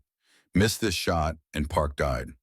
Make this shot and 15 other Taliban fighters would know Americans were attacking, and the compound would explode into violence that Sarah would have to control from 900 meters away. She squeezed the trigger. The rifle cracked. The guard dropped. The bullet that should have killed him instantly struck body armor instead. Non-lethal hit that took him out of the fight, but left him alive and screaming. Sarah's first miss in combat, the one shot that mattered most, and she'd placed it 2 inches left of perfect. The compound erupted, guards running, fighters grabbing weapons. Rashid Khan diving for cover while shouting orders that Sarah couldn't hear but could imagine. Alert! Americans attacking. Defend the prisoner. Sarah transitioned to her second target, a fighter running toward Park. Squeeze trigger. Perfect shot this time. Fighter down. Third target. Another fighter moving to Park's position. Another shot. Another kill. Sarah operated on autopilot now, training taking over, her conscious mind stepping aside while her body performed the mechanical sequence that 8 weeks of sniper school had programmed into muscle memory. Fourth target, fifth, sixth. The courtyard filled with bodies and chaos and the kind of confusion that rescue operations required. Through her scope, Sarah saw the rescue team appear. 4 Marines in full combat gear emerging from dead space that the compound's defenses couldn't cover. They moved to Park, cut her restraints, began the extraction while Sarah provided overwatch and eliminated any Taliban fighter who tried to prevent them. Rescue team has Park, the controller reported. They're moving to extraction point. Estimate 2 minutes to clear the compound. 2 minutes. Sarah scanned for threats, found Rashid Khan emerging from cover, raising his rifle toward the rescue team. Easy shot, legitimate target. The man responsible for holding an American prisoner and probably responsible for killing Americans before that. Sarah had every legal and tactical justification to squeeze her trigger and end his life. She settled her crosshairs on Khan's center mass, began the trigger squeeze, and stopped. Something in Khan's posture, something in the way he moved that suggested he wasn't trying to shoot the rescue team. He was trying to surrender. Hands coming up slowly, rifle being set down carefully, the universal gesture of, I give up, please don't kill me. Sarah, Marcus said urgently, target is armed. You're authorized to engage. He's surrendering. He could be faking, could be reaching for a grenade, could be setting up an ambush. Take the shot. Sarah kept Khan in her scope, watched him kneel slowly, watched him place his hands behind his head, watched him make himself vulnerable in a way that went against every survival instinct because sometimes surrender was the only option left when you knew you'd lost. Negative, Sarah said. Target is surrendering. Will not engage. The rescue team reached a Park, began moving toward extraction point. Sarah kept her scope on Khan, ready to shoot if he made any aggressive move. But Khan just knelt there with his hands behind his head while his fighters scattered and the compound descended into chaos. Rescue team is clear, the controller reported. Extraction successful. Lieutenant Park is secure. Sarah lowered her rifle, felt something release in her chest. They'd done it. Gotten Park out alive. Mission success. And she'd done it without taking a shot that wasn't necessary, without killing a man who was trying to surrender, even though shooting him would have been legally justified. "Why didn't you shoot?" Marcus asked as they prepared to extract from their position. "Because my grandfather taught me that sometimes not shooting is harder than shooting. That knowing when to show mercy is what separates warriors from killers. Khan surrendered. Killing him after that would have been murder, regardless of what the rules of engagement authorized." They collapsed their position and began the long movement to their own extraction point. Behind them, the compound continued burning. Taliban fighters retreating. Rashid Khan being secured by Afghan National Army forces who'd moved in after the rescue. The mission had succeeded in ways that couldn't be measured just by whether Park was alive. The helicopter ride back to Phoebe Copper gave Sarah time to process what she'd done and what she hadn't done. She'd made 6 shots, killed 5 Taliban fighters, wounded 1, saved Lieutenant Park's life, and refused to kill a man who was surrendering because her grandfather had taught her that principles mattered even in combat, especially in combat, because combat was where principles faced their hardest tests. Lieutenant Grace Park met them at the compound after medical cleared her for brief conversations. 28 years old, bruised, thin but alive and aware, and already asking to return to duty because Marines didn't quit even after being held prisoner for 2 weeks. "Captain Brennan," Park said, extending a hand that still showed rope burns from restraints. "They told me you were the sniper providing overwatch. Thank you for the shots you took and apparently for one shot you didn't take." "You know about Khan?" "I was there. I saw him try to surrender. I saw your team let him live instead of killing him. That kind of restraint, that kind of judgment, that's what makes us different from them. That's why we deserve to win even when winning is hard." They talked for 20 minutes, Park explaining what she'd learned during captivity about Taliban networks and American vulnerabilities. Sarah explaining what she'd learned about herself during the weeks since her first combat kill. 2 Marines finding common ground and understanding that warfare was complicated and the complications were what made victory meaningful when victory could be achieved without becoming what you were fighting against. That night, Sarah called her father for what would be their last conversation before she rotated home. "Mission success," Sarah said. "Got Park out, made the shots that needed making. Didn't make one shot that looked justified but wasn't necessary. I think I finally understand what you and grandfather were trying to teach me, which is that being a good sniper isn't about perfect shooting. It's about perfect judgment, about knowing when violence is necessary and when it's just convenient, about staying human even when being human is harder than being a machine." Her father's voice carried emotion that 8 months of sobriety had made accessible again. "Your grandfather would be proud. I'm proud. You did what I couldn't do. You learned the lessons without being broken by them. You stayed Sarah while becoming a scout sniper. That's the hardest thing. That's what makes you different from the Marines who come home damaged beyond repair." "I'm not undamaged, Dad. I killed 6 people tonight. I'll carry that weight for the rest of my life." "I know. But you'll carry it as a burden, not as a badge. You'll remember their names and their faces and the fact that they were human beings, even though they were also enemy combatants. That memory, that weight, that's what keeps you from becoming a monster. Monsters don't carry weight. Warriors do." 4 weeks later, Sarah stood at Arlington National Cemetery on a spring morning that felt too beautiful for what they were gathered to acknowledge. Gunnery Sergeant William Hawkins had died 3 days after Sarah's rotation home.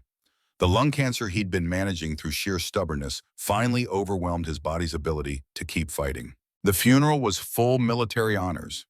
Marines in dress blues, a flag-draped casket, the rifle salute that echoed across fields where 300,000 Americans lay buried beneath white stones that marked their service and their sacrifice. Sarah stood with Marcus and Tyler and 20 other Marines from their scout sniper class, all of them understanding that they owed Hawk something that couldn't be repaid with presence at his funeral, but could be honored by living the principles he'd taught.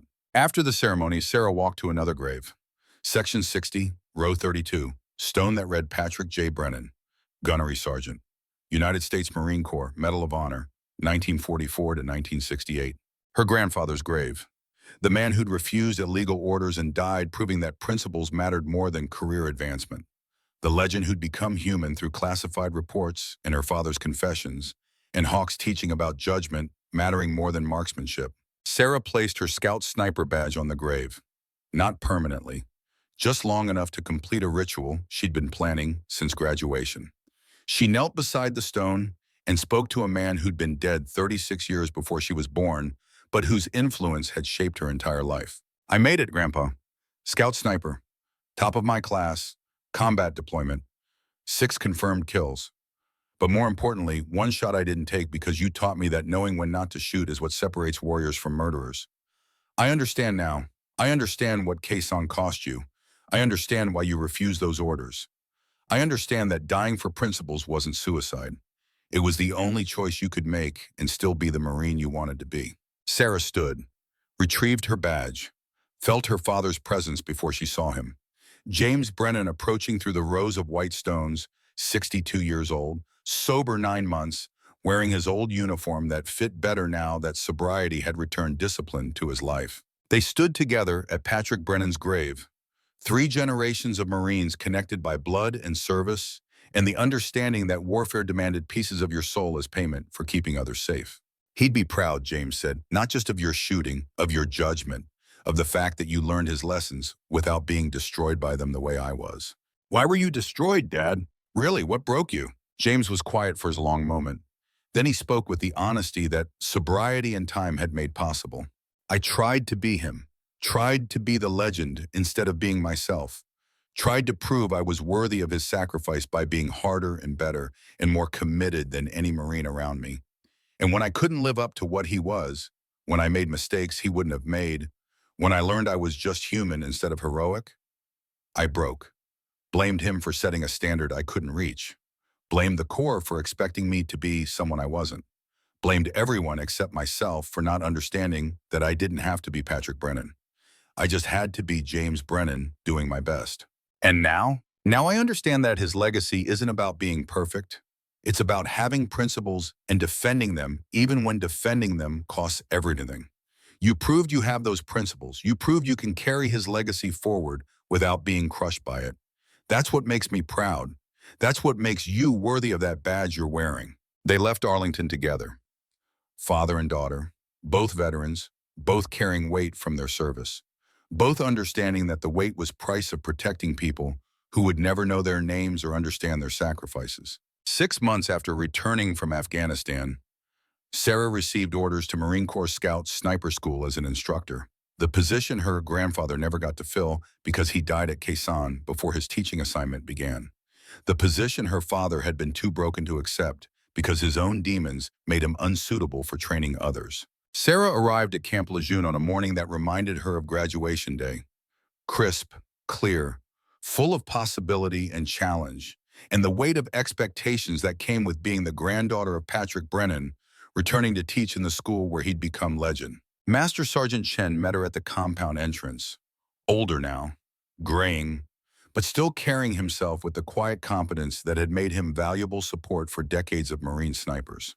Captain Brennan, welcome back, or should I say welcome home. Is it home? For Marines like us, this is the only home that matters. The place where we teach the next generation how to be ghosts, how to make the impossible shots, how to carry the weight of judgment. Your grandfather understood that. Hawk understood that. Now you're going to teach it. Chen showed her to the instructor quarters. Small room, single rack, window overlooking the ranges where Marines learned to shoot with precision that bordered on supernatural. The same view that Hawk had seen for 50 years. The same responsibility that Patrick Brennan had been meant to carry before Khe Sanh took him. Sarah's first class started the following Monday. 32 Marines, 3 women, 29 men, all of them looking at her with the mixture of skepticism and hope that every student brought to sniper school. Skepticism that they could really learn to do what legends had done. Hope that they had whatever secret ingredient separated snipers from Marines who just shot straight. Sarah stood before them in the same briefing room where Hawk had challenged her 8 months ago. She looked at their faces and saw herself. Saw Marcus and his tremor. Saw Tyler and his farm boy earnestness. Saw Jake Peterson and his arrogance. Saw all the Marines who'd passed through this school and learned that being a sniper meant more than perfect marksmanship. Marines, Sarah began, her voice carrying across the room with authority she'd earned through deployment and judgment. and refusing to take shots that looked justified but weren't necessary. My name is Captain Sarah Brennan. My grandfather was Gunnery Sergeant Patrick Brennan, Medal of Honor recipient, killed in action at Khe Sanh in 1968. Some of you know his story. Most of you know the legend. What you don't know is the truth behind the legend. She paused. Let them process. Let them wonder what truth could exist beyond Medal of Honor citations and official narratives. The truth is that my grandfather died refusing illegal orders. Died proving that Marines don't compromise principles even when principles cost everything. Died teaching a lesson that this school has been teaching ever since. That being a scout sniper isn't about shooting. It's about judgment, about knowing when to engage and when to show mercy, about carrying the weight of every shot you take and every shot you refuse to take. Sarah walked along the formation, made eye contact with individual Marines, saw the same questions in their eyes that she'd carried when she started this journey. Over the next 8 weeks, I'm going to teach you to shoot with precision that most Marines can't imagine. I'm going to teach you fieldcraft that makes you invisible. I'm going to teach you how to survive behind enemy lines and make shots at distances that seem impossible. But most importantly, I'm going to teach you judgment, because any Marine can learn to kill. Only a scout sniper learns when not to kill. The class began. Sarah teaching fundamentals that Hawk had taught her, teaching principles that her grandfather had died defending, teaching the next generation of Marines that being a ghost meant more than disappearing from sight. It meant understanding the shadows well enough to know when to stay hidden and when to reveal yourself, when to take the shot and when to hold fire, when to be the warrior who protected life instead of just ending it. Months passed, classes graduated. Sarah found purpose in teaching that she hadn't found in deployment, found meaning in preparing Marines for the weight they would carry instead of just teaching them to shoot straight, found peace in understanding that her grandfather's legacy wasn't about being perfect. It was about having principles and defending them regardless of cost. 1 year after returning from Afghanistan, Sarah received word that Marcus had been medically retired. The tremor had progressed beyond what medication could control. He was teaching at a VA facility, helping combat veterans understand that being broken didn't mean being useless. Tyler Brooks had deployed twice more. Made sergeant, was building a reputation as one of the best spotters in the Marine Corps. Lieutenant Grace Park had returned to intelligence work. Sent Sarah a letter thanking her for the rescue and for the judgment that let Rashid Khan live. Khan had provided intelligence during interrogation that disrupted 3 major Taliban networks. Sometimes mercy paid dividends that violence couldn't achieve. Sarah's father called weekly. 9 months became a year, became 18 months of sobriety. He'd found work helping veterans navigate disability claims, found purpose in service that didn't require carrying rifles, found peace in understanding that his daughter had succeeded where he'd failed not because she was stronger, but because she'd learned from his mistakes. On the anniversary of Hawk's death, Sarah walked the ranges at Camp Lejeune, stood where her grandfather had stood in 1960, stood where Hawk had stood for 50 years, stood where she would stand for however long the Marine Corps needed her to teach Marines how to be ghosts. She thought about the weight she carried, 6 confirmed kills in combat, faces she saw when she closed her eyes, lives she'd ended because duty required it, weight that would never disappear but had become familiar enough that she'd learned to carry it without being crushed.